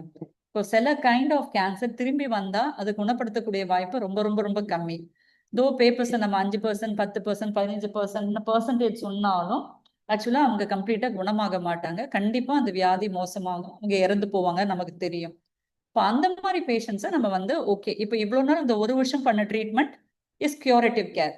இப்போ அந்த டிசீஸ் திரும்பி வந்த பிறகு, ஆனா எல்லா டிசீஸ் திரும்பி வந்தாலும் பாலியேட்டிவ் கேர்னு சொல்ல மாட்டோம். ஃபார் எக்ஸாம்பிள், இப்போ கிட்னி வில்ம்ஸ் டியூமர் அது திரும்பி வந்துச்சுன்னா ட்ரீட்மெண்ட் ஆப்ஷன்ஸ் இருக்கு. ஹாட்ச்கின்ஸ் லிம்போமா திரும்பி வந்தாலும் ட்ரீட்மெண்ட் ஆப்ஷன்ஸ் இருக்கு. பிளட் கேன்சர் திரும்பி வந்தா டிரான்ஸ்பிளான்ட் வரைக்கும் ஆப்ஷன்ஸ் இருக்கு. ஆனா சில kind of cancer like osteosarcoma, bone tumour எல்லாம் திரும்பி வந்துருச்சு. இல்லை ஈவிங் சார்கோமா, அதுவும் ஒரு கைண்ட் ஆஃப் போன் டியூமர் திரும்பி வந்ததுன்னா அதுக்கு ட்ரீட்மெண்ட் ஆப்ஷன்ஸ் ரொம்ப ரொம்ப கம்மி. நம்ம ட்ரீட் பண்ணாலும் கண்டிப்பா குணமாகாதுங்கிற அளவுக்கு நமக்கு 100% ஒரு கேரண்டி இருக்கிற டிசீஸ். அப்போ அங்க நம்ம ஓகே, இவனுக்கு இனிமேல் கியூரேட்டிவ் ஆப்ஷன்ஸ் கிடையாது, பாலியேட்டிவ் கேர்ன்னு சொல்றோம். நான் இன்னைக்கு தான் அவனுக்கு அந்த டிசீஸ் திரும்பி வந்திருக்குன்னு கண்டுபிடிச்சிருக்கேன். இன்னைக்கு தான் நான் ஃபேமிலி கிட்ட உங்களுக்கு இனிமேல் பாலியேட்டிவ் கேர்ன்னு சொல்றேன். இந்த பேஷண்ட் உடனடியா நாளைக்கோ அடுத்த நாளோ இல்ல ஒரு வாரத்திலயோ இறந்து போறது இல்ல. அது டைம் ஆகும். 6 மந்த்ஸ் ஆகலாம், 8 மந்த்ஸ் ஆகலாம், 9 மந்த்ஸ் ஆகலாம், 1 இயர் கூட ஆகலாம். ஸோ பாலியேட்டிவ் கேர்னு சொல்ற அன்னைக்கே எண்ட் ஆஃப் லைஃப் கேர் வராது. ஆனா பாலியேட்டிவ் கேர்ல இருக்கிற எல்லாரும் கண்டிப்பா ஒரு காலகட்டத்துல எண்ட் ஆஃப் லைஃப் கேர்ல வரதான் போறாங்க. இந்த டிஃபரன்ஸ் உங்களுக்கு புரியுது இல்ல? டே 1ல பாலியேட்டிவ் கேர் ஸ்டார்ட் பண்றோம், ஆனா டே 1ல எண்ட் ஆஃப் லைஃப் கேர் வராது. அது அந்த டிசீஸ்க்கு ஏத்த மாதிரி எண்ட் ஆஃப் லைஃப் கேர் சில பேருக்கு 2-3 மாசத்துலயே வந்துடும். ஐ மீன் அந்த நம்ம என்னைக்கு திரும்பி வந்திருக்குன்னு சொன்னோமோ அதுல இருந்து ரொம்ப சீக்கிரமா வரும். சில பேருக்கு அது 1 வருஷம் கழிச்சும் வரலாம். So end of life care என்னன்னா, ஒரு பேஷண்ட்டுடைய லாஸ்ட் 6 மந்த்ஸ் அப்படின்னு சொல்றாங்க ஜென்ரலா. 6 மந்த்ஸ் இல்லை, அதை விட ஷார்ட் பீரியட்ல சம்டைம்ஸ் அது டேஸா இருக்கலாம், சம்டைம் ஹவர்ஸா இருக்கலாம், சம்டைம் வீக்ஸாவும் இருக்கலாம். மெயினா அதுக்கு என்ன கான்செப்ட்னா, இந்த பீரியட்ல இது இன்னில இருந்து எண்ட் ஆஃப் லைஃப் கேர் நம்ம ஸ்டார்ட் பண்றோம் அப்படின்னா மெயின் டிஃபரன்ஸ் என்னன்னா, நம்மளுடைய ஃபோக்கஸ் எல்லாம் எங்க வருது? we are shifting the focus of care to symptom control, comfort, dignity, quality of life and dying. இதுதான் இப்ப நம்மளுடைய main points, rather than on treatments which is aimed at cure or prolongation of life. So எந்த ஒரு காலகட்டத்துல நீங்க வந்து இந்த மாதிரி இதுக்கு தான் நான் இம்பார்ட்டன்ஸ் கொடுக்க போறேன் அப்படின்னு நீங்க டிசைட் பண்ணி ஆரம்பிக்கிறீங்களோ அங்க இருந்து அவனுக்கு எண்ட் ஆஃப் லைஃப் கேர் வருதுன்னு அர்த்தம். அப்படின்னா அப்போ பாலியேட்டிவ் கேர்ல இருந்தாலும் கீமோதெரப்பி கொடுக்கலாமா, ரேடியோ தெரப்பி கொடுக்கலாமான்னா கொடுக்கலாம். கீமோதெரப்பியும் ரேடியோ தெரப்பியும் அந்த இடத்துக்கு பேரே பாலியேட்டிவ் கீமோ இல்ல பாலியேட்டிவ் ஆர்டி. அதுக்கு என்ன மீனிங் ஒரு அடுத்த கேஸ் சினாரியோஸ் வரும்போது நான் உங்களுக்கு எக்ஸ்பிளைன் பண்றேன். So what is end of life கேர்னு உங்களுக்கு புரிஞ்சிருச்சு? The last 6 months. 6 மந்த்ஸ்னு டெஃபினேஷனே கிடையாது. நான் சொன்னேன் இல்லையா, அது வீக்ஸா இருக்கலாம் இல்ல டேஸாவும் இருக்கலாம். அதாவது இந்த பேஷண்ட் கண்டிப்பா இறந்து போறதுக்கான சான்சஸ் ரொம்ப ரொம்ப ஹை அப்படின்னு நமக்கு எப்ப தெரியுதோ அப்ப வந்து எண்ட் ஆஃப் லைஃப் கேர் சொல்லுவோம். ஆனா அது சினிமால வர மாதிரி நீங்க வந்து டேட் போட்டு குறிப்பிட்டு இன்னொரு 3 மாசம் தான் இருப்பாங்க, இன்னொரு 6 மாசம் தான் இருப்பாங்க அப்படின்லாம் சொல்ல முடியாது. நம்ம அந்த பேஷண்ட்டை ஃபாலோ பண்ணிட்டு இருக்கும் போதே நமக்கு தெரியும், ஓகே ரொம்ப ரொம்ப டிட்டரியேட் ஆயிட்டே இருக்கான், இன்னையில இருந்து இல்ல இந்த பீரியட்ல இருந்து இவனுடைய end of life care start ஆயிடும் அப்படிங்கிற மாதிரி இருக்கும். ஸோ இந்த லாஸ்ட் 6 மந்த்ஸ்ங்கிறதெல்லாம் வந்து paper value. Yes, okay. So palliative கேரோட டீம் மெயின் ஃபங்க்ஷன் என்ன? ஒரு எண்ட் ஆஃப் லைஃப் கேரை நல்லபடியா கொடுத்தீங்கன்னா அவங்களுடைய டெத் வந்து குட் டெத்தா இருக்கும். அதுதான் நம்மளுடைய மெயின் எய்ம். ஓகே, இப்போ அட்வான்ஸ் கேர் பிளானிங். இப்போ உங்களுக்கு எண்ட் ஆஃப் லைஃப் கேர்னா என்னன்னு டெஃபினேஷன் சொன்னேன். அப்புறம் advance care planning. Advance care planning என்னன்னா, எப்பெல்லாம் end of life care concept வந்துட்டோமோ அதுக்கு அடுத்தது அட்வான்ஸ் கேர் பிளான். இப்போ இந்த சைல்டு நான் இன்னைக்கு பாக்குறேன், இன்னைக்கு சிக்கா இருக்காங்க, ஓகே, இல்ல ஓரளவுக்கு ஸ்டேபிளா இருக்காங்க. ஆனா இதே சைல்டு ஒரு வாரம் கழிச்சு இல்ல 2 வாரம் கழிச்சு இல்ல 1 மாசம் கழிச்சு ரொம்ப சிக்கா வந்தாங்கன்னா அன்னைக்கு அந்த சைல்டுக்கு நம்ம என்னெல்லாம் செய்ய போறோம், எதெல்லாம் செய்ய வேணாம் அப்படிங்கறத நீங்க ஃபர்ஸ்டே டிசைட் பண்றீங்கல்ல, அதுதான் அட்வான்ஸ் கேர் பிளானிங். அப்போ 1 மாசம் கழிச்சு வரப்போற விஷயத்த இன்னைக்கே டிசைட் பண்றீங்கன்னா, யூஸ்வலா இவங்க வரும்போது ரொம்ப சிக்கா வருவாங்க, டைரக்டா எமர்ஜென்சிக்கு வர மாதிரி இருக்கும். அப்போ உட்காந்து நீங்க பேரண்ட்ஸ் கிட்ட கவுன்சில் பண்ண முடியாது, இது பண்ணணுமா இது பண்ண வேணாமான்னு. ஏன்னா அப்போல்லாம் ஒரு 2 மினிட்ஸ் 3 மினிட்ஸ்க்குள்ள நீங்க டெசிஷன் எடுக்கணும். வென்டிலேஷன் பண்ணணுமா, இன்டிபேஷன் பண்ணணுமா, ஐசியூக்கு அட்மிட் பண்ணணுமா, இதை நீங்க வீட்டுல வச்சு பாத்துக்கிறீங்களா, இந்த அளவுக்கு ஒரு லென்த்தி டிஸ்கஷனை நீங்க அங்க ER முன்னாடி ஒரு நிமிஷத்துல உட்காந்து கமான் சீக்கிரம் சொல்லுங்கன்னு சொல்ல முடியாது. பட் எல்லா சைல்டுமே இந்த ஃபேஸுக்கு கண்டிப்பா வருவாங்க நமக்கு தெரியும். அதனாலதான் அது அட்வான்ஸ் கேர் பிளானிங்னு அவங்க பேரண்ட்ஸ் எப்போ கம்ஃபர்டபுளா இருக்காங்களோ, சைல்டு எப்போ ஸ்டேபிளா இருக்கோ அந்த பீரியட்ல இருந்தே டிசைட் பண்றோம். அப்ப எப்படி ஆரம்பிப்போம்னா, இப்போ இன்னைக்கு நல்லா இருக்கு, நீங்க டிஸ்சார்ஜ் ஆகி வீட்டுக்கு போறீங்க.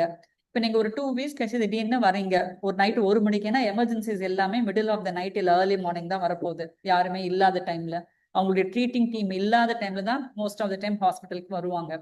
அப்படி வரும்போது சைல்டு வந்து ரொம்ப மூச்சு கஷ்டம் இருக்கு, மூச்சை விட முடியல அப்படிங்கிற போது வென்டிலேஷன் தேவைன்னு சொல்லுவாங்க ERல. ஆனா வென்டிலேஷன் பண்றதுனாலயோ இல்ல மெஷின்ல போடுறதுனாலயோ அந்த சைல்டோட உயிரை நம்ம காப்பாற்ற முடியாது. ஏன்னா அந்த குழந்தையோட இறப்புக்கு காரணம் கேன்சர். அந்த கேன்சருடைய ஒரு ஒரு சைடு எஃபெக்டா தான் இந்த மூச்சு திணறலோ இல்ல இந்த பிரீத்திங் டிஃபிகல்ட்டியோ இருக்கு. ஜென்ரலா இன்ஃபெக்ஷனால வரும்போது உள்ள பிரச்சனைக்கு தான் நம்ம வென்டிலேஷன் போடுவோம். இன்ஃபெக்ஷன் ரொம்ப சிவியரா இருக்கு, லங்ஸ் அஃபெக்ட் ஆயிருக்கு, இல்ல மல்டி ஆர்கன் ஃபெயிலியர் மாதிரி ஹார்ட், கிட்னி, லங்ஸ் எல்லாம் அஃபெக்ட் ஆயிருக்குங்கிற போது நம்ம வென்டிலேஷன்ல போடுவோம். ஏன்னா ஒரு டைம் பீயிங் அதுக்குள்ள அந்த நீங்க ஆன்டிபயோட்டிக்ஸ் கொடுத்து அந்த சைல்டுக்கு சப்போர்ட்டிவ் மெஷர் கொடுத்து அதை ரெக்கவர் பண்ணி கொண்டு வரீங்க. அதுக்கப்புறம் பேபி ஆட்டோமேட்டிக்கா ப்ரீத் பண்ண ஆரம்பிச்சிடும். ஸோ உங்களுக்கு அந்த இடைப்பட்ட பீரியட்ல நீங்க வெளியில இருந்து கொடுக்குற சப்போர்ட் தான் வென்டிலேஷன். பிரைமரி காஸ் வந்து அங்க இன்ஃபெக்ஷன், அதை நம்ம ட்ரீட் பண்றோம். பட் இந்த மாதிரி கேன்சர் சில்ட்ரனுக்கு அவங்க இந்த லாஸ்ட் ஸ்டேஜ்ல வரும்போது நம்ம பண்ற எந்த இன்டர்வென்ஷனுமே அவங்க உயிரை காப்பாற்ற போறது இல்லை. ஏன்னா அவ்வளவு பிரச்சனையுமே கேன்சர்னால அந்த கேன்சரை கண்ட்ரோல் பண்ண முடியல. ஸோ கேன்சர் ப்ரோக்ரஸ் ஆயிட்டே இருக்கு, அதனால உள்ள சைடு எஃபெக்ட்ஸ்னால ஃபைனலி டெத் ஆகும். இப்போ இந்த மாதிரி ஒரு சைல்டு பிரீத்திங் டிஃபிகல்ட்டியோட மிடில் ஆஃப் த நைட் வந்தா வென்டிலேஷன் வேணுமா வேணாமா, இதுதான் கொஸ்டின். இப்போ இவ்வளோ டீட்டெயிலாக நமக்கு அங்கே இன்னொரு டீம் எக்ஸ்பிளைன் பண்ண மாட்டாங்க. ஸோ பிரைமரி டீம் நம்ம ஃபர்ஸ்டே பேரண்ட்ஸ் கிட்ட டிஸ்கஸ் பண்ணி அவங்களுடைய முடிவு என்னன்னு தெரிஞ்சு அதை டாக்குமெண்ட் பண்ணி வச்சிருப்போம். அது ஒரு சம்மரி மாதிரி ப்ரிப்பேர் பண்ணி வைப்போம். ஒரு சைல்டு சிக் ஆகும்போது டாக்டர் ஃபர்ஸ்ட் என்ன பண்ணுவாங்க, உயிரை காப்பாத்துறதுக்கு என்னெல்லாம் பண்ணணுமோ அதை பண்ணிட்டு வந்து தான் பேரண்ட்ஸ் கிட்டேயே பேசுவாங்க. இந்த மாதிரி சைல்டு சிக் ஆச்சு, நாங்கள் வென்டிலேட் பண்றோம், நீங்க சைன் போடுங்கன்ட்டு. ஆனா ஒரு டாக்டர் வந்து பேரண்ட் கிட்ட உங்க சைல்டுக்கு டியூப் போடணுமா அப்படின்னு எது கேட்கணும்? அதாவது ஒரு சைல்டோட ட்ரீட்மெண்ட்டை பேரண்ட்ஸோட டெசிஷனுக்கு எதுக்கு விடுறோம்? நம்ம ஆக்சுவலா டாக்டர் தானே டிசைட் பண்ணணும். ஏன் அப்படின்னா அது பண்றதுனால பிரயோஜனம் இல்லை, நீங்க போடுற வென்டிலேஷன்னால இந்த குழந்தையோட உயிரை காப்பாற்ற முடியாது. அப்ப அதையும் மீறி உங்களுக்கு போடணுமா? ஏன்னா யூஸ்வலா பேரண்ட்ஸ் எடுக்கிற டெசிஷன்ஸை நம்ம ரைட் ராங்னு பிரிக்கவே மாட்டோம். வென்டிலேஷன் போட்டா தப்பு இல்ல போடலைன்னா தப்பு அப்படின்னு கிடையவே கிடையாது. நம்ம சைட்ல இருந்து நம்ம எக்ஸ்பிளைன் பண்றோம் இது தேவையில்லை. ஏன்னா ஏற்கனவே அந்த குழந்தை வந்து இன்னும் கொஞ்ச நாள் தான் இல்ல கொஞ்ச நேரம் தான் உயிரோடு இருக்க போகுது. அப்போ நம்ம வந்து பாலியேட்டிவ் கேர் கான்செப்ட் என்ன, அந்த குழந்தை கூட இருக்கணும், அவங்க கூட நிறைய டைம் ஸ்பெண்ட் பண்ணணும், அவங்க கையை பிடிச்சிட்டு உட்கார்ந்து இருக்கணும், அந்த கம்ஃபர்ட் அந்த குழந்தைக்கு இருக்கணும். அப்படி இல்லாம அந்த குழந்தைய தூக்கி ஒரு ஐசியூல ஒரு மிஷின்ல மாட்டி யாருமே இல்லாம தனியா இருக்க வைக்கிறதுல எந்த யூஸுமே கிடையாது. ஸோ ஐசியூல ஒரு 6 ஹவர்ஸோ 12 ஹவர்ஸோ 24 ஹவர்ஸோ வச்சிருக்கனால ஒரு ப்ராப்ளமும் இல்லை. குழந்தை உள்ள தனியா இருக்க போது பேரண்ட்ஸ் வெளியில அழுதுட்டு இருக்க போறாங்க. ஸோ அந்த முக்கியமான அந்த லாஸ்ட் ஃபியூ ஹவர்ஸ் குழந்தை கூட ஸ்பெண்ட் பண்ண வேண்டிய டைமை நம்ம பிரிச்சு ஒரு ஐசியூ மிஷின்குள்ள போடுறதுனால எந்த பிரயோஜனமே கிடையாது. அதனாலதான் அந்த வென்டிலேஷன் வேணாம்னு சொல்றோம். ஸோ அந்த மாதிரி ஒவ்வொரு ஸ்டெப்பும் நம்ம ஃபர்ஸ்டே டிசைட் பண்ணணும். இந்த சைல்டு சிக்கா வந்துச்சுன்னா வென்டிலேஷன் வேணுமா, இல்ல வென்டிலேஷன் வேணா ஆக்சிஜன் மட்டும் வச்சுக்கிறீங்களா, இல்ல ஐவி லைன் போடணுமா, பிளட் சாம்பிள்ஸ் எடுக்கணுமா? ஏன்னா அந்த பீரியட்ல நீங்க ஒரு பிளட் டெஸ்ட் எடுத்தீங்கன்னா எல்லாமே தாறுமாறா தான் இருக்கும். ஏன்னா நம்ம கேன்சருக்கு ட்ரீட்மெண்ட் பண்ணல, ஸோ கேன்சர் ரொம்ப வேகமா பாடியில பரவி இருக்கு. அப்போ ரிப்போர்ட்ஸ் எல்லாம் நமக்கு அப்நார்மலா தானே இருக்கும். ஹீமோகுளோபின் அப்நார்மலா இருக்கும், எலக்ட்ரோலைட்ஸ் அப்நார்மலா இருக்கும், சைல்டுக்கு நியூட்ரிஷன் நார்மலா இருக்காது, ஏன்னா குழந்தை சரியா சாப்பிட்டு இருக்காது, வாமிட்டிங் இருந்திருக்கும். ஸோ எந்த ரிப்போர்ட் பார்த்தாலும் இது எல்லாமே அப்நார்மலா தான் இருக்க போகுது. அதை நம்ம இப்போ மாத்த போறதே இல்லை. ஸோ பிளட் டெஸ்ட் கூட பண்ண வேணாம், லைன் வேணா போட்டுக்கலாம். மேபி ஹைட்ரேஷன் தேவையா இல்லையா, இல்ல வெறும் ஆக்சிஜன் மட்டும் தேவையா, இன்னொன்று இந்த சைல்டு ஐசியூல தான் அட்மிட் பண்ணணுமா, ஒரு மானிட்டரிங் கியூபிக்கல்ல வச்சுக்கலாமா, இல்ல ஒரு வார்டில் வச்சுக்கலாமா? அப்படியே ஐசியூல வச்சா கூட எங்களுக்கு அக்ரெசிவ் இன்டர்வென்ஷன் வேணாம். ஏன்னா எல்லா ஹாஸ்பிட்டல் பாலிசிலையும் சைல்டு ஒரு பர்டிகுலர் பேராமீட்டர்ஸ்க்கு மேல போச்சுன்னா, இப்ப ஹார்ட் ரேட் ரொம்ப கம்மியா இருக்கு, இல்ல பிபி அதிகமா இருக்கு, இல்ல பெயின் ரொம்ப அதிகமா இருக்கு, இல்ல சைல்டு வந்து அன்கான்சியஸா இருக்கு, டிஸ்ஓரியன்டா இருக்கு, இல்ல ஃபிக்ஸ் இருக்கு, இந்த மாதிரி நிறைய கண்டிஷன்ஸ் வந்தா வார்ட்ல வச்சு பார்க்க மாட்டாங்க, அடுத்த ஸ்டெப்புக்கு ஷிஃப்ட் பண்ணுவாங்க. அது ஐசியூவா தான் இருக்கும். எஸ்பெஷலி இந்த மாதிரி கேன்சர் ரிலேட்டட் சில்ட்ரன் லாஸ்ட் ஸ்டேஜ்ல ரொம்ப சிக்கா தான் இருப்பாங்க. ஸோ அவங்களை வந்து ஐசியூல தான் வச்சு பாக்குற மாதிரி இருக்கும். பட் ஐசியூக்கு நிறைய ப்ரோட்டோகால்ஸ் இருக்கு. நான் சொன்ன மாதிரி லைன் இல்லாம ஐசியூல வைக்க முடியாது, பிபி செகண்டாலே செக் பண்ணணும், சுகர் செக் பண்ணணும், இப்படி எல்லாம் நிறைய பேராமீட்டர்ஸ் இருக்கு. பட் ஆனா ஒரு ஐசியூல இருக்கிற சிக் சைல்டுக்கும் ஒரு பாலியேட்டிவ் கேர் இருக்கிற சைல்டுக்கும் ஒரே மாதிரி ட்ரீட்மெண்ட் ஐசியூல கொடுக்க முடியாது. அப்போ ஸ்பெசிஃபிக்கா நம்ம ஐசியூ டீம்கிட்ட ஃபர்ஸ்டே டிசைட் பண்ணி வைக்கணும், டிஸ்கஸ் பண்ணி வைக்கணும். இந்த சைல்டு ஐசியூக்குள்ள வந்ததுன்னா இவங்களுக்கு இந்த மாதிரி இன்டர்வென்ஷன்ஸ் மட்டும் தான் பண்ணணும், ஒரு நார்மல் ஐசியூ சைல்டு மாதிரி இவங்களை ஹேண்டில் பண்ணக்கூடாது. அந்த அளவுக்கு இந்த சைல்டை வந்து ஃபியூச்சர்ல என்னென்ன டீம்ஸ் எல்லாம் பார்ப்பாங்களோ அவ்வளோ டீம்ஸ் கிட்டயும் நம்ம அதை டிஸ்கஸ் பண்ணி டாக்குமெண்ட் பண்ணணும். எல்லாமே டாக்குமெண்டேஷன் இம்பார்ட்டன்ட். பிகாஸ் நான் பேசிட்டேன், பட் அந்த பேப்பர்ல இல்லைன்னா நாளைக்கு யாருக்குமே தெரியாது நம்ம இதுதான் டிசைட் பண்ணிருக்கோம்ட்டு.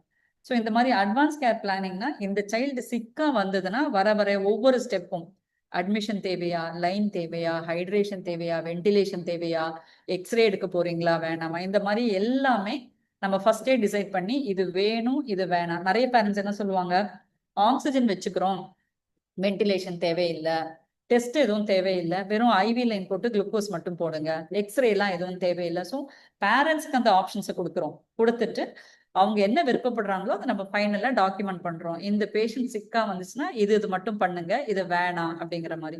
அதுதான் அட்வான்ஸ் கேர் பிளானிங். ஓகே, அடுத்தது வாட் இஸ் குட் டெத். இப்போ இது வெளியில நம்ம ஒரு பேரண்ட் ஒரு குழந்தை இறந்த பிறகு மன அமைதியோட சாட்டிஸ்பாக்சனோட போறாங்க அப்படின்னா அதுக்கு அண்டர் கிரவுண்டா நம்ம நிறைய வேலைகள் செஞ்சாலும் அப்படி செஞ்சா மட்டும்தான் அவங்களுக்கு அந்த குறை இல்லாம போகும்.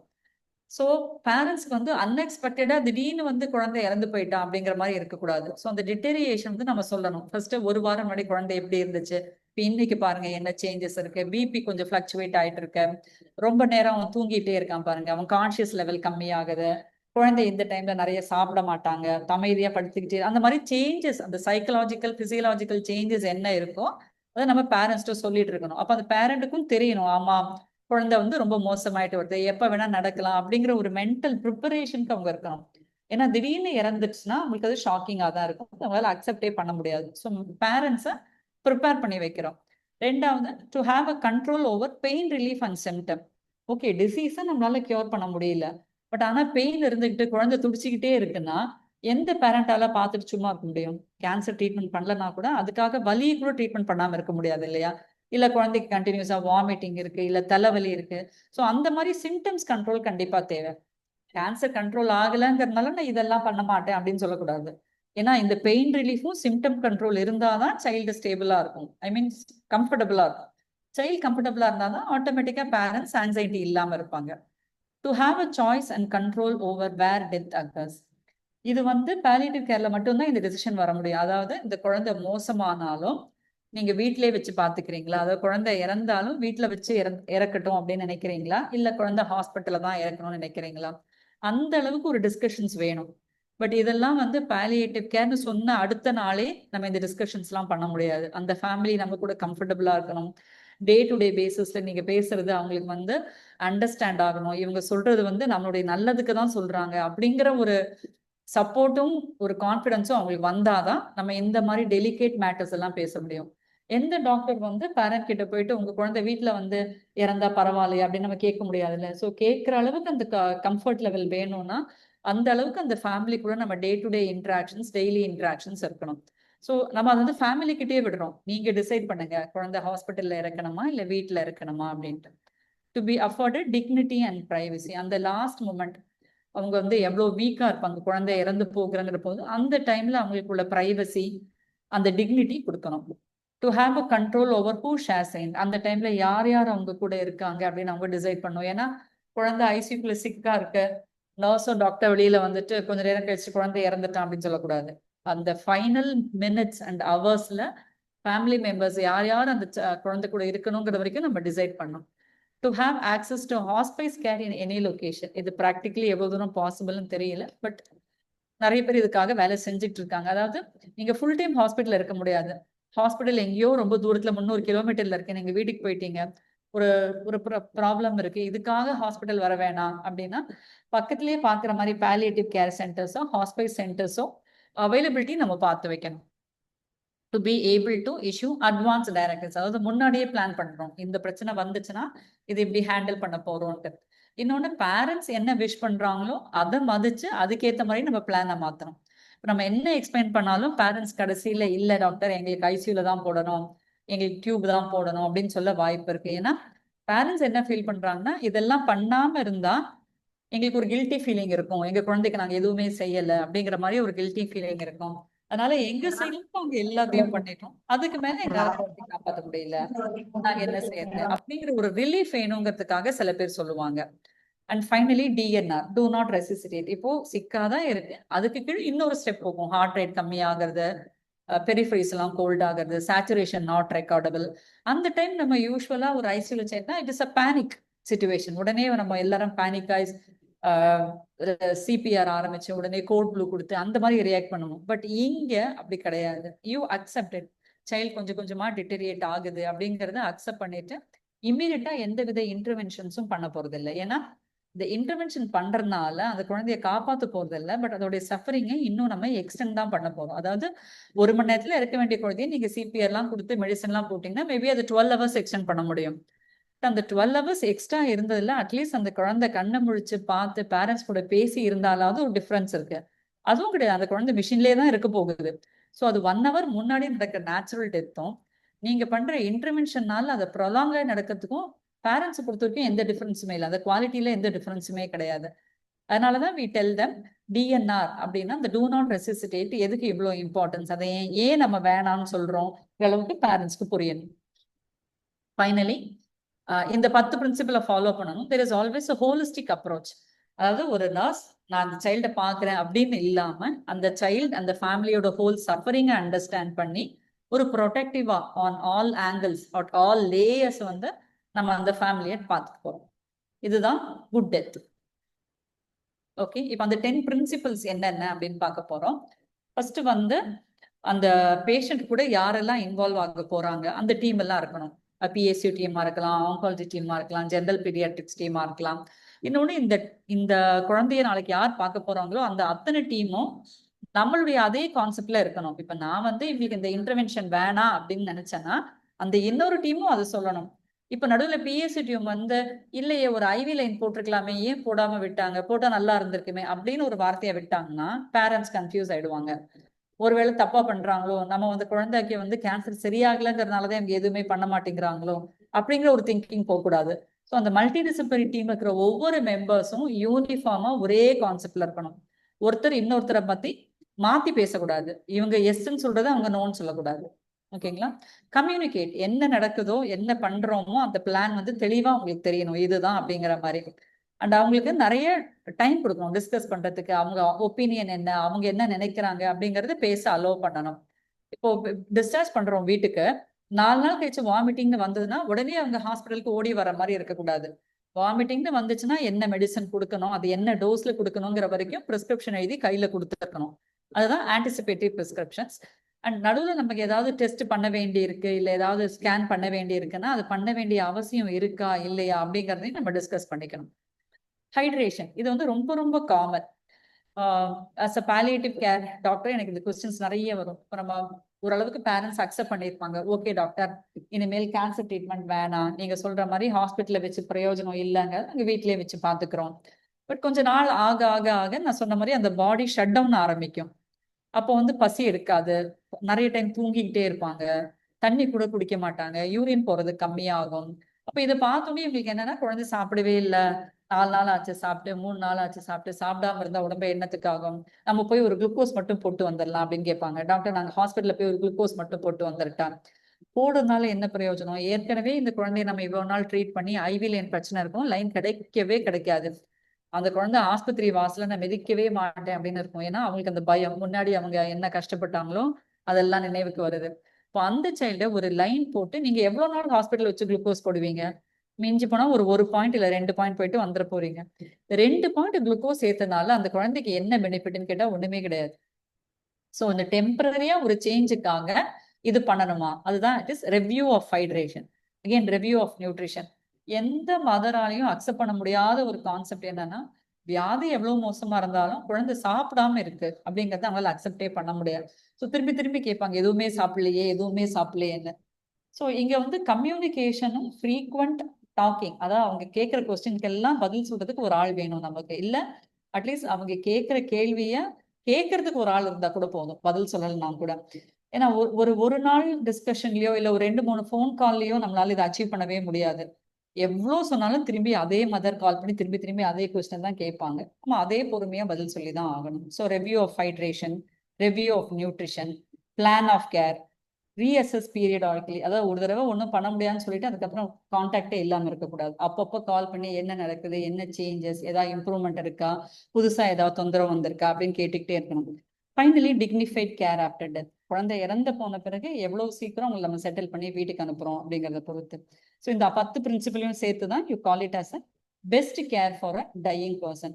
ஸோ ஒரு குணப்படுத்தக்கூடிய பேஷண்ட்டுக்கு மட்டும்தான் கேர் நல்லா இருக்கணும்னு கிடையாது. ஒரு டையிங் பர்சனுக்கும் நம்மளால அந்த அளவுக்கு ஒரு எஃபிஷியன்ட் குவாலிட்டி கேரை கொடுக்க முடியும். ஓகே, இன்னொன்று, இப்போ அந்த குழந்தைக்கு என்ன டிசீஸ் அப்படின்னு தெரிஞ்சானா நம்ம பாலியேட்டிவ் கேர்னு சொன்ன பிறகு அந்த கோர்ஸ் ஆஃப் இல்னஸ் என்னன்னு நமக்கு தெரியும். இப்போ நான் சொன்ன மாதிரி பாலியேட்டிவ் கேருங்கிறது வெறும் கேன்சருக்கு மட்டும் இல்லை, நிறைய கண்டிஷன்ஸ்க்கு யூஸ் பண்றோம். ஃபார் எக்ஸாம்பிள் செரிப்ரல் பால்சிக்கு யூஸ் பண்ணலாம், இல்லை நல்லா இருக்கிற குழந்தை ஒரு பிரெயின் இன்ஃபெக்ஷன் வந்து அதுக்கப்புறம் மெனிஞ்சைட்டிஸ் இல்லை என்செஃபலைட்டிஸ் வந்து அதோடைய சீக்வலைன்னு சொல்லுவாங்க, அந்த மாதிரி இருக்க வாய்ப்பு இருக்கு. இல்லை genetic inborn errors of immunity, இல்லை இன்பார்ன் எரர்ஸ் ஆஃப் மெட்டபாலிசம் சொல்லுவாங்க, இந்த கார்போஹைட்ரேட் புரோட்டீன் ஃபேட் இதை டைஜஸ்ட் பண்ற என்சைம்ஸ்ல ஒரு ப்ராப்ளம் இருக்கிறதுனால அவங்களுக்கு ஃப்ரம் பர்த்ல இருந்து நிறைய சைடு எஃபெக்ட்ஸ் வரலாம். ஸோ இந்த மாதிரி ஒவ்வொரு கண்டிஷனுக்கு ஏற்ற மாதிரி அந்த சைல்டு எவ்வளோ சிக் ஆகும் அப்படிங்கிறது இருக்கு. ஃபார் எக்ஸாம்பிள் இங்க எப்படின்னா குழந்தை நல்லா இருக்கு, திடீர்னு சிக்காது, உடனே இறந்துரு. ஸோ அது ரேபிட் ஃபால். நல்லா இருந்த குழந்தை அப்படியே ரேபிடா டெட்டேரியாயிட் இறந்துருது. ஸோ ஃபியூ ஹவர்ஸ்க்குள்ள இல்லை ஃபியூ டேஸ்க்குள்ள இது முடிஞ்சிடும். ஆரம்பிச்சதுலேருந்து இதுக்குள்ள இந்த டைம்ல முடிஞ்சிருது. இது வந்து ஒரு எக்ஸாம்பிள். ஃபார் எக்ஸாம்பிள் கேன்சர் சொல்றாங்க, குழந்தை நல்லா இருந்துச்சு, இங்க கண்டுபிடிச்சிருக்கோம், கொஞ்சம் மோசமாச்சு, அதுக்கப்புறம் கேன்சர் கண்டுபிடிச்சு ட்ரீட்மெண்ட் ஆரம்பிக்கும் போது இம்ப்ரூவ் ஆகுது, நல்லா இருக்கு, திருப்பி புதுசா ஒரு பிரச்சனை வருது, இல்லை அந்த கேன்சரே திரும்பி வருது, ட்ரை பண்றோம், பெருசா ஒன்றும் இம்ப்ரூவ்மெண்ட் இல்லை, finally death. So it takes time. அது மந்த்ஸாகவும் இருக்கலாம், இயர்ஸாகவும் இருக்கலாம், எவ்வளோ லாங் பீரியட் பாருங்க. இது பிறக்கும் போதே கன்ஜெனிட்டல் டிஃபெக்ட்ஸ், பிறந்த ஃபியூ ஹவர்ஸ் தான் குழந்தை உயிரோடய இருக்க போகுது, இல்லை ஃபியூ வீக்ஸ் தான் இருக்கும், ஃபியூ மந்த்ஸ் தான் இருக்கும், நமக்கு முன்னாடியே தெரியும். ஸோ இது வந்து ரொம்ப ரொம்ப ஷார்டஸ்ட் பீரியட், கண்டுபிடிச்சு கொஞ்ச நேரத்திலேயே குழந்தை இறந்துருது. இது வந்து ப்ரோக்ரெசிவ் டிசீஸ், அதாவது மோசமா இருக்கு, ரொம்ப மோசமாகுது, கொஞ்சம் இம்ப்ரூவ்மெண்ட் இருக்கு, அதுல இருந்து கொஞ்ச நாள் அப்படியே இருக்காங்க, திருப்பியும் ஒரு கிரைசிஸ், திருப்பி இம்ப்ரூவ் ஆறாங்க. பட் ஒவ்வொரு தடவையும் கிரைசிஸ் வரும்போது முன்னே இருந்ததை விட இன்னும் மோசமா இருக்காங்க, இங்க இருக்க அப்புறம் இங்க வராங்க, அப்புறம் எப்படி அதாவது டிப் ஆயிட்டே இருக்கு, ஃபைனலி தே டை.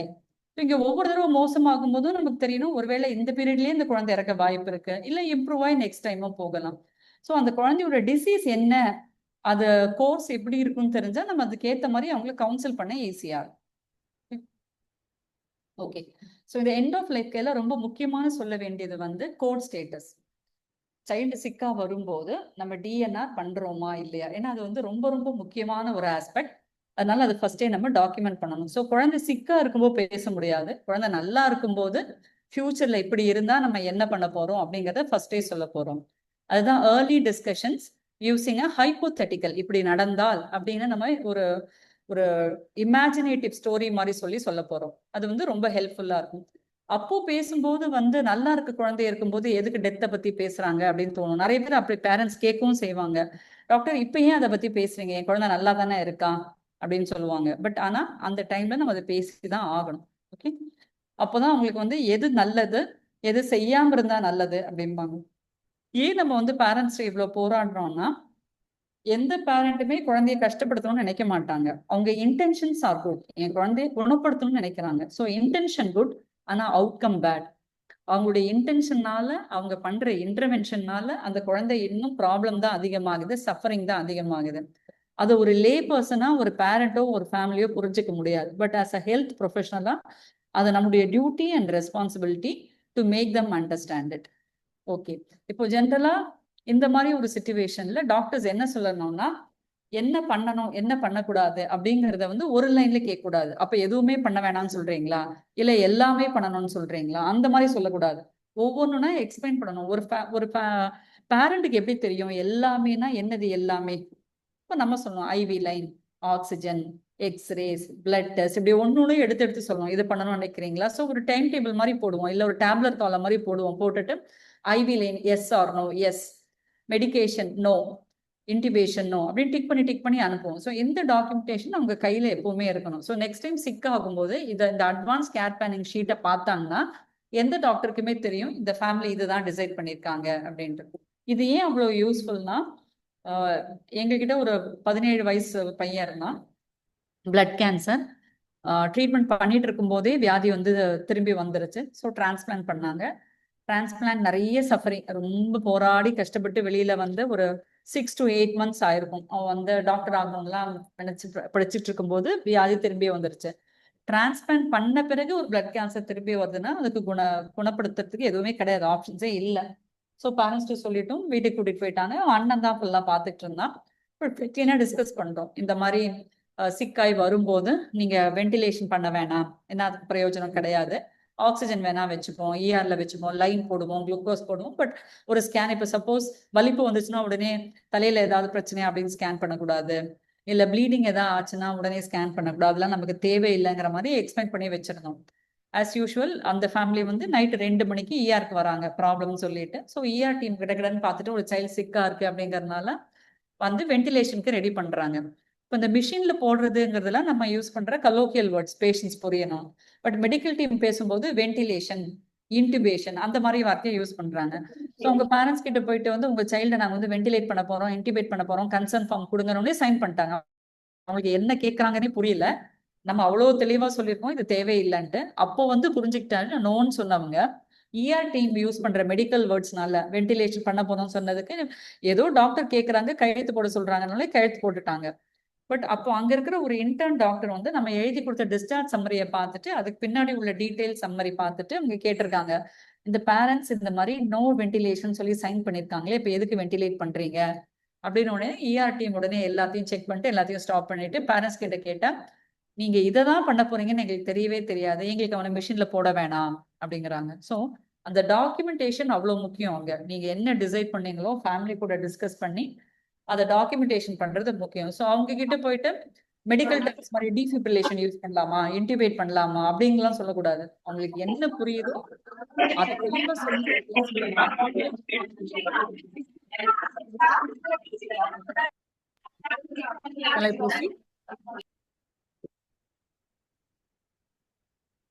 எல்லாம் ஒரே ஃபேஸ்ல தான் இருக்கீங்களா, என் கூட தான் இருக்கீங்களா?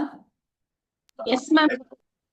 ஓகே, கோல்ஸ் ஆஃப் கேர் திரும்பி திரும்பியும் வந்து இந்த லைஃப் சஸ்டெய்னிங் இன்டர்வென்ஷன்ஸ்ங்கிறது எப்படியாவது இந்த உயிரை தக்க வைக்கிறதுக்கு என்னெல்லாம் பண்ணுவாங்களோ அதை நம்ம இங்கே பண்ண மாட்டோம். அதுக்கு ரோல் இல்லை அப்படிங்கிறது புரிய வைக்கணும். திரும்பி திரும்பி நம்ம பேசுறது கம்ஃபர்ட் கேர், சிம்டம் மேனேஜ்மெண்ட், அதே மாதிரி லொகேஷன் ஆஃப் கேர், ஹாஸ்பிட்டல் வச்சு பார்த்துக்கணுமா, வீட்டில் வச்சு பார்த்துக்கிறீங்களா, பிளேஸ் ஆஃப் டெத் ஹாஸ்பிட்டல் வேணுமா, வீடு வேணுமா அப்படின்லாம் டிஸ்கஸ் பண்றோம். அதர் ஃபேமிலி மெம்பர்ஸ் கூட டிஸ்கஸ் பண்ணுங்க. அவங்களுக்கு ஏதாவது ப்ரிஃபரன்சஸ் இருக்கா, அந்த ரிலீஜியன் பேஸ்டா இல்லை அவங்களுடைய கம்யூனிட்டி பேஸ்ட் அந்த மாதிரி ஏதாவது இருக்கா, அதுவும் நம்ம கேட்டு வச்சுக்கிறோம். ஃபைனலி அட்டாப்சி அண்ட் போஸ்ட்மார்ட்டம் எல்லா இடத்துலையும் பண்ண மாட்டோம். பட் ஆனால் ஒரு கேன்சர் வந்து நம்ம நினைக்கிறத விட ரொம்ப மோசமா இருக்கு, நம்ம உடனே நினைச்சு ட்ரீட் பண்றோம் ஆனால் அதுக்கு கிளியராகவே ஆகலை அப்படின்னா அப்போ ஒருவேளை நம்ம வந்து அதை அட்டாப்சி பண்ணி இதில் நம்ம ஏதாவது மிஸ் பண்ணியிருக்கோமா, போஸ்ட்மார்ட்டம் பண்ணணுமா அப்படிங்கிற மாதிரி சில சிச்சுவேஷன்ஸ் இருக்கலாம்.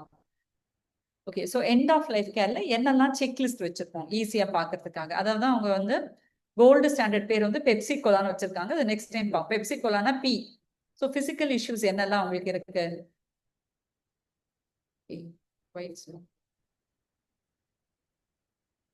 ஸோ பிசிக்கல் இஷ்யூஸ் என்னெல்லாம் பெப்சி கோலால பி. இ வந்து எமோஷனல் இஷ்யூஸ் என்னெல்லாம். அதுக்கப்புறம் இன்னொரு பி வந்து பர்சனல் இஷ்யூஸ். ஸோ ஒன்று physical, emotional, personal. Social issues, information அவங்களுக்கு என்ன தெரிஞ்சிருக்கு, எவ்வளவு தூரம் புரிஞ்சிருக்கு. கண்ட்ரோல் அவங்க என்ன டிசைட் பண்றாங்க, ட்ரீட்மெண்ட் எங்க நடக்கணும், என்னெல்லாம் பண்ணணும் அப்படிங்கிறது. அவுட் ஆஃப் அவர்ஸ் எமர்ஜென்சி, இப்போ உங்க வீட்டுக்கு போயிட்டாங்க, திடீர்னு ஒரு பிரச்சனை வருது, யாரை கான்டாக்ட் பண்ணுவாங்க, எங்க வரணும், அவங்கள யாரை பார்க்கணும். ஸோ இந்த அளவுக்கு நம்ம அவங்களுக்கு தெளிவா இன்ஸ்ட்ரக்ஷன்ஸ் கொடுத்துருக்கணும்.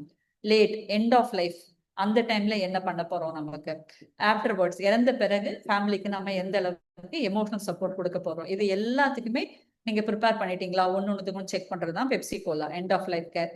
PESI ஒன்னொன்னு செக் பண்றோமா, இது நம்ம டிஸ்கஸ் பண்ணிட்டோமா பேரண்ட்ஸ் கிட்ட அப்படின்னு பாக்குறது.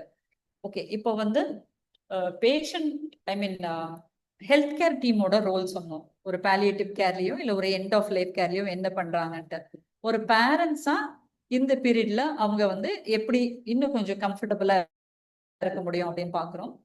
நமக்கு தெரியும் இதுதான் நடக்க போகுதுன்ட்டு. ஸோ அதை வந்து அக்செப்ட் பண்ணிட்டு வீட்லயே வந்து ஒரு கம்ஃபர்டபுள் என்விரான்மெண்ட் வச்சுக்கலாம். எப்ப பாரு வந்து புலம்பிட்டே இல்லாம, சுத்தி மருந்து மாத்திரை இல்லாம, அவனுக்கு எது கன்வீனியன்ட்டோ அவனுக்கு எது பிடிச்சிருக்கோ அந்த மாதிரி ஒரு ஹாப்பி என்விரான்மெண்ட்ல வைக்கலாம். டே டு டே பேசிஸ்ல சின்ன சின்ன இஷ்யூஸ்லயே வந்து சந்தோஷப்படுறது. இப்போ எங்களுக்கு வந்து ஒரு 5-6 year old கேர்ள் வெளியில இருந்து ரெஃபர் பண்ணியிருந்தாங்க பாலியேட்டிவ் கேருக்காக. டயக்னோசிஸ் வந்து டியூமர் 2-3 தடவை 3 வருஷமா ட்ரீட் பண்றாங்க, திருப்பி திருப்பி வந்துகிட்டே இருக்கு வியாதி, இதுக்கு மேல எதுவும் பண்ண முடியாதுன்னு சொல்லிட்டாங்க. சைல்டுக்கு லங்ஸ் எல்லாம் ஸ்ப்ரெட் ஆகி ஃபுல்லா லங்ஸ்ல ஃப்ளூயிட் இருக்கு, ஸோ மூச்சு விட கஷ்டமா இருந்துச்சு. ஸோ அதுக்குன்னு ஒரு என்ஜிஓ டீம் கிட்ட பேசி கோல்டன் பட்டர்ஃப்ளைஸ்னு சென்னையில ஒரு பீடியாட்ரிக் பாலியேட்டிவ் கேர் என்ஜிஓ அவங்க கிட்ட பேசி ஹோம் ஆக்சிஜன் அரேஞ்ச் பண்ணி ஒவ்வொருத்தரையும் சிஸ்டர்ஸ் வந்து வீட்டுக்கு போய் பார்த்து பேசிக்கிட்டு இருப்பாங்க. அப்போ இந்த சைல்டுக்கு என்ன பிடிக்குதோ அதை நம்ம என்ன பண்ணலாம். அவங்க வந்து ஸ்விம்மிங் போகணும்னு ஆசைப்பட்டாங்க. சரி ஓகே, ஏன்னா இன்னைக்கு ஓகே ஆக்சிஜன் சப்போர்ட்ல இருக்கா, பட் ஷீஸ் ஓகே. நீங்க இன்னும் பெட்டர் ஆகும் வெயிட் பண்ணீங்கன்னா இன்னும் மோசமா தான் ஆகும். 10 நாள் கழிச்சு இது வீட்டை விட்டு வெளியில போக முடியாத நிலைமைக்கு வரலாம். அதனால இன்னைக்கு எப்படி இருக்காலோ அதுதான் பெஸ்ட் நினைச்சு பிளான் பண்ணுங்கன்னு சொல்லி 2 to 3 days ரெசார்ட்ல போய் ஸ்விம்மிங் பூல் எல்லாம் இருந்து என்ஜாய் பண்ணிட்டு வந்தாங்க. அதுக்கப்புறம் she became very sick and died. So அன்னன்னைக்கு ஆக்டிவிட்டீஸ்ல என்ன நம்மளால அச்சீவ் பண்ண முடியுமோ அதுவே நம்ம வந்து பிளான் பண்றது பெரிய விஷயம். And most of the times child கூட கான்டாக்ட்லேயே இருக்கிறது, மடியிலே வச்சுட்டு இருக்கிறது, கையை பிடிச்சிட்டு இருக்கிறது, கூடவே படுத்துட்டு இருக்கிறது, அந்த மாதிரி ஸ்கின் டு ஸ்கின் கான்டாக்ட் ரொட்டீனா என்னெல்லாம் பண்ண முடியுமோ அந்த மாதிரி. சப்போஸ் ஸ்கூலுக்கு போகணும்னு விருப்பப்படுறாங்க, ரொம்ப சிக்கா இல்லை, பட் ஆனால் ஸ்கூலுக்கு போகலாங்க அப்படின்னா ஸ்கூல்ல டீச்சர் கிட்ட பர்மிஷன் வாங்கி கிளாஸுக்கு கூப்பிட்டு போறது, ஒரு 2 hours உட்காருறது, இதெல்லாம் கூட பண்ணிருக்கலாம். நார்மல் ரொட்டீன் அவர்ல எழுப்பி அவங்களுக்கு வந்து குளிப்பாட்டி ட்ரெஸ் பண்ணி ஏதாவது நார்மலா பாக்கி எல்லா சைல்டுக்கும் நீங்க என்ன பண்ணுவீங்களோ அந்த மாதிரி ஒரு ரொட்டீன் ஆக்டிவிட்டியில அந்த சைல்டு கொண்டு வரலாம் அந்த மாதிரி. பட் கொஞ்சம் கொஞ்சமா டிட்டேரியேட் ஆக ஆக அந்த சைல்டுக்கு எது கம்ஃபர்டபுளா இருக்கும், ஒரு மியூசிக் போட்டு விடுறது, இல்ல சில பேர் ஸ்லோகம் போட்டு விடுறது, இல்ல மாதிரி இந்த பிசிக்கல் கான்டாக்ட், இல்ல இந்த மசாஜ் தெரப்பி, இந்த மாதிரி எது வேணா பண்ணிக்கலாம் நம்ம. ஸோ பேரண்ட்ஸ் அந்த சைல்டோடைய ஃபேட்டை அக்செப்ட் பண்ணிக்கிட்டு எவ்ரிடே ஆக்டிவிட்டீஸ்ல அந்த சைல்டை எவ்வளவு கம்ஃபர்டபுளா வச்சுக்கலாமோ அந்த மாதிரி பிளான் பண்ணிக்கலாம். அகெயின் நிறைய ரெப்பிட்டேஷன் தான். என்ன டிசைட் பண்ணும், கம்யூனிகேஷன் வெரி வெரி இம்பார்ட்டன்ட். இப்போ எந்த பேரண்ட்டுமே அவங்க குழந்தை இறக்கிறத அக்செப்ட் பண்ணிக்கவே மாட்டாங்க. அதுலயும் வந்து இந்த இறந்து போகிற அந்த ப்ராசஸ் வந்து ரொம்ப ஸ்மூத்தா இருக்கணும், பெயின்லெஸ்ஸா இருக்கணும், குட் டெத் அப்படிலாம் நம்ம பேசவே முடியாது. பேசுற அளவுக்கு கம்யூனிகேஷன் நல்லா இருக்கணும், பேரண்ட்ஸ் அதை அக்செப்ட் பண்ற அளவுக்கு அண்டர்ஸ்டாண்டிங் கெப்பாசிட்டி இருக்கணும், அந்த அளவுக்கு ஒரு கம்ஃபர்ட் ஜோன்ல இருக்கணும். ஸோ இதெல்லாம் வந்து ஒரு 1 or 2 மீட்டிங்ஸ்ல வராது. அந்த டீம் வந்து அவங்க கூடயே பேசி டே டு டே பேசிஸ்ல இன்ட்ராக்ட் பண்ணி அதை கொண்டு வர வைக்கணும். அதுதான் நம்மளுடைய சக்சஸ் அங்க. சைல்டுக்கு என்ன விருப்பம், இப்ப பேரண்ட்டை பத்தியே பேசிட்டு இருக்கோம், அந்த குழந்தை என்ன விருப்பப்படுது, அது வந்து எனக்கு ஹாஸ்பிட்டல் வேணாம், நான் வீட்லயே இருந்துக்கிறேன், எனக்கு ஜுரம் வந்தாலும் எங்க ஹாஸ்பிட்டல் கூப்பிட்டு போகாதீங்க அப்படின்னு சொன்னீங்கன்னா நம்ம அதை தான் அக்செப்ட் பண்ணணும். ஸோ அந்த சைல்டுடைய ஆப்ஷன்ஸ் என்ன, அதோடைய விருப்பம் என்ன, அதையும் பாக்குறோம் நம்ம. இன்னொன்னு எல்லாரும் வந்து இந்த ஒரு சிக் சைல்டையே பார்த்துட்டு இருக்கோம், அதோடைய சிப்ளிங் அக்காவோ அண்ணனோ தம்பியோ தங்கையோ அதை யாருமே கவனிக்கவே மாட்டாங்க. ஏன்னா ஃபுல் அட்டென்ஷன் இந்த ஒரு குழந்தைக்கு தான் இருக்கும். ஸோ அந்த இன்னொரு சிப்ளிங் வெரி ஐசோலேட்டடா, ரொம்ப டிப்ரெஸ்டா, எனக்கு யாருமே பார்க்க மாட்டேங்கிறாங்க அப்படிங்கிற மாதிரி ஒரு ப்ராப்ளம் போகக்கூடாது. ஸோ சிப்ளிங்க்கும் இம்பார்ட்டன்ஸ் கொடுக்கணும். ஸோ ஃபேமிலியில வேற யாரையாவது அரேஞ்ச் பண்ண சொல்லணும், இன்னொரு சித்தியோ வீட்டுல வேற யாராவது அத்தையோ தாத்தா பாட்டியோ யாராவது இருந்தாங்கன்னா எல்லாரும் இந்த சிக் சைல்டை பார்த்துட்டு இருக்கும்போது இந்த சிப்ளிங்க்கும் ஈக்குவல் இம்பார்ட்டன்ஸ் கொடுத்து அவங்களையும் பார்த்துக்கோங்க அப்படின்ட்டு. இப்போ டே டு டே இந்த சைல்டுக்கு என்னெல்லாம் சேஞ்சஸ் வருது அதெல்லாம் பேரண்ட்ஸ் வந்து புரிஞ்சுக்கிற அளவுக்கு நம்ம சிம்பிள் டேர்ம்ஸ்ல எக்ஸ்பிளைன் பண்ணணும். Encourage the family members to say good bye, இது ரொம்ப ரொம்ப முக்கியம். ஏன்னா ஒரு லெவலுக்கு மேல போக போக ரொம்ப கஷ்டம் உங்களுக்கு. அப்போ இந்த குழந்தை என்னைக்கு வேணா இறக்கலாம் அப்படிங்கிற மைண்டை வந்து அவங்களுக்கு இருந்துகிட்டே இருக்கணும். அந்த அளவுக்கு நம்ம வந்து அவங்கள்ட்ட டிஸ்கஸ் பண்ணிக்கிட்டே இருக்கணும். திரும்பி இதே தான் நியூட்ரிஷன் அண்ட் ஹைட்ரேஷன், இது வந்து ஒரு எவர் எண்டிங் கொஸ்டின். எப்ப பாரு டிஸ்கஸ் பண்ணிக்கிட்டே இருப்பாங்க. அந்த லாஸ்ட் டைம்ல இப்பவும் குளுக்கோஸ் தேவையா, இப்பவும் வந்து இந்த டிபின்னு சொல்லுவாங்க இல்ல, ஏன்னா வாய் வழியா குழந்தை எதுவுமே சாப்பிடல, ரொம்ப டயர்டா இருக்கு, வீக்கா இருக்கு, அதனால நம்ம நியூட்ரிஷன் கரெக்ட் பண்ணுவோமா, அந்த மாதிரி கொஸ்டின்ஸ் எல்லாம் நிறைய வரும். இது போடுறதுனால பெரிய பெனிஃபிட் எதுவுமே கிடையாது. ஓகே, பட் நியூட்ரிஷன் இல்லைன்னாலும் பாக்கி சிம்டம்ஸ் எல்லாம் பார்க்கலாம்ல, கான்ஸ்டிபேஷன், பெட் சோர்ஸ் ப்ரிவென்ஷன், இந்த மாதிரி கேர்லாம் நம்ம ரொட்டீனா பண்ணலாம். இப்போ மெயினே சாப்பாடு தான், குழந்தை சாப்பிடவே இல்லை அப்புறம் இதெல்லாம் எதுக்கு அப்படின்னு யோசிக்க கூடாது. அந்த பாடி ஷட் டவுன் ஆகுறதுனால அவருடைய பசி கம்மியாகுது, பிசிக்கல் ஆக்டிவிட்டி கம்மியாகுது, தட் இஸ் டிஃப்ரெண்ட். பட் ஆனா அவங்களை கம்ஃபர்டபுளா வச்சுக்கிறது அது கண்டினியூ பண்ணிக்கிட்டே இருக்கலாம் அது. ஓகே, ஸோ எண்ட் ஆஃப் லைஃப்ல மேஜர் சிம்டம்ஸ் என்ன, பெயின், டிஸ்னியா, மூச்சோட கஷ்டமா இருக்கும். ஸோ அந்த டைம்ல ஆக்சிஜன் தேவைன்னா ஆக்சிஜன், மூச்சோட கஷ்டமா இருக்கா உடனே ஒரு எக்ஸ்ரே உடனே ஐசியூ அட்மிட் பண்ண அப்படின்னு சொல்லாம நம்ம வேற விதத்துல என்ன பண்ணலாம், அதாவது அப் ஹெட் பொசிஷன்ல வச்சுக்கலாமா, 45 டிகிரில வைக்கலாமா, ஆக்சிஜன் தேவையா, இல்ல நிறைய பேர் வந்து அந்த blowing air on the face, இந்த ஹேண்ட் ஹெல்டு ஃபேன் வச்சிருப்பாங்களே, குட்டியா ஒன்று வச்சிருக்காங்களே, அதை டைரக்டா ஃபேஸ்ல காட்டுற மாதிரி, அந்த மாதிரி இது எல்லாமே நான் ஃபார்மகலாஜிக்கல் இன்டர்வென்ஷன்ஸ். இது எதாவது பண்ண முடியுமா, அது அடுத்த லெவல் போகும்போது we can give morphine. இப்போ மார்ஃபின் கொடுத்தா குழந்தை தூங்கிக்கிட்டே இருக்குமே, ரெஸ்பிரேட்டரி டிப்ரெஷன் வந்துருமா, அதெல்லாம் எதுவுமே கிடையாது. மார்ஃபின் நம்ம கரெக்ட் லெவல்ல கரெக்ட் பிரச்சனை கொடுத்தீங்கன்னா சைடு எஃபெக்ட்ஸ் ரொம்ப ரொம்ப கம்மி. இந்த மாதிரி ரெஸ்பிரேட்டரி டிஸ்ட்ரெஸ் இதெல்லாம் போறதுக்கு வாய்ப்பே கிடையாது. இன்னொன்னு, குழந்தை வந்து பெயின்ல துடிக்கிறத விட பெயின் இல்லாம அமைதியா தூங்குறது தானே better. So that is symptom control. Delirium கீழே இறங்குறியா? லாஸ்ட்ல ஒண்ணு ரொம்ப அமைதியா தூங்கிக்கிட்டே இருப்பாங்க, இல்ல ஓவரா பேசிக்கிட்டே இருப்பாங்க. அவங்களுக்கு என்ன நடக்குதுன்னே தெரியாது. அதாவது இல்லாத ஒரு ஆளை இருக்கதான் நினைச்சுக்கிட்டு பேசுவாங்க. அம்மா பக்கத்திலே இருப்பாங்க, அம்மாவை கூப்பிடு அப்படிம்பாங்க. அந்த மாதிரி that is all delirium. Vomiting இதெல்லாம் வந்து இந்த last stage symptoms. Respiratory secretions, care of skin and mucosa. Okay, இப்போ இந்த பிக்சர்ல என்ன சொல்ல வரேன்னா, சைல்டு ரொம்ப சிக்கா இருக்கு. ஸோ இந்த ஹாஃப்ல சைல்டு வந்து ஹாஸ்பிட்டல்ல இருக்கு, இந்த ஹாஃப்ல சைல்டு வந்து வீட்டில் இருக்கு. என்ன டிஃபரன்ஸ்? ஐசியூக்குள்ள இருக்காங்க, எல்லாரும் மாஸ்க் போட்டு இருக்கீங்க, அந்த குழந்தை தன்னை சுத்தி நிக்கிறது யாருன்னே தெரியாது, ஐடென்டிஃபையே பண்ண முடியாது. சாதாரணமாவே குழந்தை ரொம்ப பயந்துட்டு இருப்பாங்க. அதுவும் ஒரு 6 ஸ்டேஜ்ல ஐசியூல இருக்கும்போது அது எவ்வளவு பயந்துருக்கும். அது ஃபியூ ஹவர்ஸ் ஃபியூ டேஸோ இருக்க போற ஒரு குழந்தைய அந்த அளவுக்கு ஃபியரா, சுத்தி ஒரே மிஷின் சவுண்டு, தலையில இருந்து கால் வரைக்கும் அவ்வளோ எக்யூப்மெண்ட்ஸ், ஐவி லைன்ஸ், இதுல ஒரு இன்க்யூப், அதுல ஒரு ஐவி, மானிட்டரிங்ல ஒரே பீப் பீப் சவுண்டு. இல்லாட்டி குழந்தை அன்கான்சியஸ், வென்டிலேட் பண்ணி அவ்வளோ டியூப்ஸ், என்ஜி டியூப் ஒன்று, இடி டியூப் ஒன்று, இசிஜிக்கு தனியா ஒன்று, ஐவி ஃப்ளூயிட்ஸ் ஒன்று, இந்த மாதிரி ஃபுல் ஃப்ளூயிட்ஸ். சைல்டு கான்சியஸா இருக்கு, பட் பேச முடியல, சுத்தி யாருமே இல்லை, பேசுறதுக்கு ஆளே இல்லை. இந்த சிச்சுவேஷனும் அதே சைல்டு வீட்டுல கம்ஃபர்டபுளா மதருடைய செஸ்ட்ல படுத்திருக்கு. இதே ஹோம் ஆக்சிஜன் நம்ம வீட்டுல கொடுக்க முடியும். என்ஜி டியூபை வீட்டுல போட்டுக்கலாம். நம்ம என்ஜி டியூபை செக் பண்றதுக்கு ஒரு நர்ஸ் வீட்டுக்கு வர முடியும். இதுதான் ஹோம் கேர், பாலியேட்டிவ் கேர்ல. ஸோ அதே சிக் சைல்ட்ல நீங்க ஹாஸ்பிட்டல்ல என்ன பண்றீங்களோ சேம் கம்ஃபர்ட் வீட்டுல கம்ஃபர்டபுளா மதரோட செஸ்ட்ல, in their own bed, with their own beds, with the sibling, in the happy environment. Final outcome ரெண்டும் ஒன்று தான். ஹாஸ்பிட்டலையும் child is going to die, but ஹோம்லையும் child is going to die. But how comfortable the child was. Hospital போக வேணாம், சுத்தி இருக்கிறவங்க முகத்துல ஒரே சந்தோஷம், தன்னுடைய தெரிஞ்சவங்க கூட இருக்குது. ஸோ அந்த feeling that is very very important. அதனாலதான் ஹோம் கேர் டெத் நம்ம சொல்றோம். கேர் ஆஃப்டர் டெத், எஸ், இதுவும் ரொம்ப ரொம்ப இம்பார்ட்டன்ட். ஏன்னா கண்டிப்பா அந்த குழந்தை இறந்து போகுதுன்னு நமக்கு தெரியும். ஸோ அதுக்கப்புறம் உள்ள ப்ராசஸ்லாம் நம்ம ரெடி பண்ணோம். எஸ்பெஷலி அட்மினிஸ்ட்ரேட்டிவ் ப்ராசஸ், பில்லிங்காக வெயிட் பண்ண வைக்கிறது, மெடிசன்ஸ் ரிட்டர்ன் பண்றதுக்காக வெயிட் பண்ண வைக்கிறது, இல்ல ஐசியூல இருந்து மார்ச்சுரிக்கு ஷிஃப்ட் பண்ற வெயிட் பண்ண வைக்கிறது, இதெல்லாம் எதுவுமே கூடாது. எவ்வளோ ஃபாஸ்டா அந்த சைல்டை நம்ம வீட்டுக்கு அனுப்பி வைக்கிறோம், எவ்வளோ சீக்கிரமா அந்த ஃபேமிலியை வீட்டுக்கு அனுப்பி வைக்கிறோமோ அதுதான் இம்பார்ட்டன்ட். பாக்கி அவ்வளோ இஷ்யூஸ்மே அங்க வந்து பின்னுக்கு தள்ளப்படும். இந்த child will be the first priority. Death ஆனாலும் இந்த சைல்டு தான் ஃபர்ஸ்ட் ப்ரியாரிட்டி. ஸோ அவங்க வந்து இமீடியட்டா கொஞ்சம் பிரைவசி கொடுக்குறீங்க அந்த ஃபேமிலி அடர்த்துக்காக, அவங்க அட்டெண்டர்ஸ் வந்தா பார்க்க அலோவ் பண்றீங்க.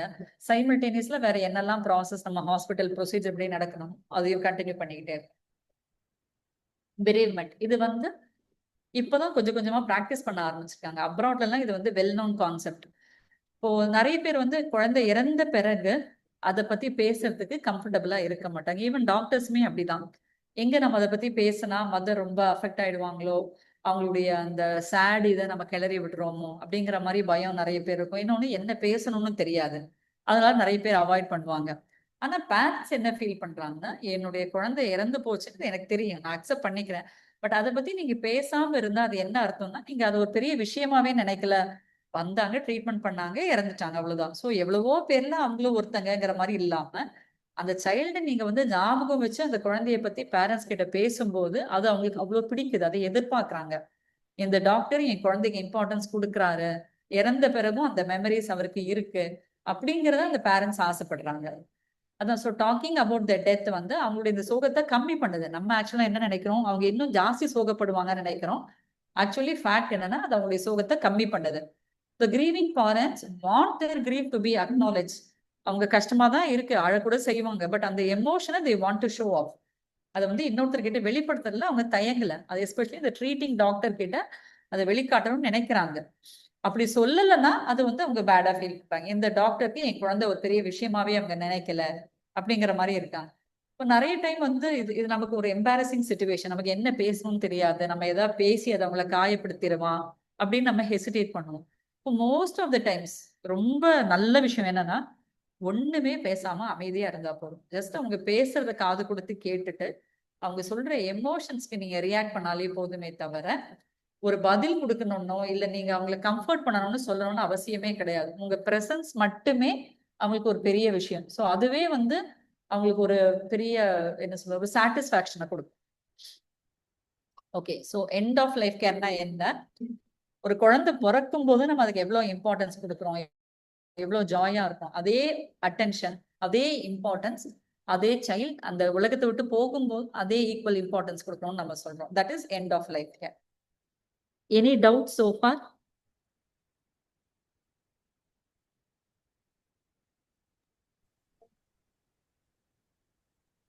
டவுட் எதுவும் இல்லைங்க ma'am. No, ma'am. Shall I continue? Yes, ma'am. Okay, ரெண்டு கேஸ் சினாரியோஸ் மட்டும் சொல்றேன். இந்த ஃபர்ஸ்ட் சைல்டு வந்து முதல்ல ஏஎம் ரெட்டினோபிளாஸ்டோமான்னு ட்ரீட் பண்ண child 3 years 4 years retinoblastoma treatment பண்ணி ஒரு 1 year முடிஞ்சிச்சு. அதுக்கப்புறம் திருப்பியும் கண்ணில் கட்டி வந்துச்சு. ரெட்டினோபிளாஸ்டோமா யூஸ்வலி கண்ணில் கட்டி மாதிரி வரும், இல்லாட்டி கண்ணில் வந்து ஒயிட் ஐ ரிஃப்ளெக்ஸ்ன்னு சொல்லுவாங்க. யூஸ்வலாக ஃபோட்டோ எடுத்தா கண்ணில் நமக்கு அந்த கருவிழி ரெட் கலர்ல தெரியும் ஃபோட்டோவில், இவங்களுக்கு ஒயிட் கலர்ல தெரியும். இருட்டில் வந்து அனிமல்ஸ் எல்லாம் பார்த்தீங்கன்னா நீங்க கண்ணு வந்து அப்படியே டைமண்ட் மாதிரி மின்னும். அதே மாதிரி இவங்களுக்கு இந்த பியூப்பிள் நடுவில் இங்கே வந்து ஒயிட்டா இருக்கும், அதுதான் ஒயிட் ஐ ரிஃப்ளெக்ஸ். ஸோ அப்படிதான் ஃபர்ஸ்ட் டைம் ரெட்டினோபிளாஸ்டோமான்னு கண்டுபிடிச்சு ட்ரீட்மெண்ட் பண்ணாங்க. ஃபுல்லாக வெளியே வேற ஆஸ்பத்திரியில் ட்ரீட்மெண்ட் பண்ணி 1 yearக்கு அப்புறமா திருப்பியும் கண்ணில் வீக்கம் வந்தோடனே அதே வியாதி தான் திரும்பி வந்துடுச்சு நினைச்சு டெஸ்ட் பண்ணா இப்போ வந்தது ஒரு பிளட் கேன்சர், ஏஎம்எல் சொல்லுவாங்க. ஒரு வியாதியை நீங்க ஒரு கேன்சரை ட்ரீட் பண்ணி அதுக்குடைய ட்ரீட்மெண்ட் சைடு எஃபெக்டா இன்னொரு கேன்சர் வருதுன்னா அது பேர் செகண்டரி கேன்சர்னு சொல்லுவாங்க. அப்படி வர செகண்டரி கேன்சர் ஒரு பிளட் கேன்சரா இருந்தது, எஸ்பெஷலி ஏஎம்எல்னா அதை குணப்படுத்துற விகிதம் ரொம்ப ரொம்ப ரொம்ப கம்மி, 5 to 10% தான் இருக்கு மொத்தமாவே.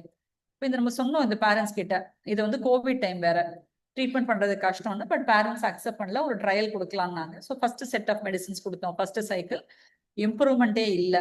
அகெயின்ஸ்ட் பேரண்ட்ஸ் கிட்ட சொன்னோம், இல்ல செகண்ட் சைக்கிள் கொடுத்து பாருங்கன்னாங்க. ஸோ அதே மெடிசனை செகண்ட் டைம் கொடுத்து யூஸ் இல்லை. ஸோ செகண்ட் டைம் வேற மெடிசன் கொடுத்தோம், அதுலயும் பெரிய யூஸே இல்லை.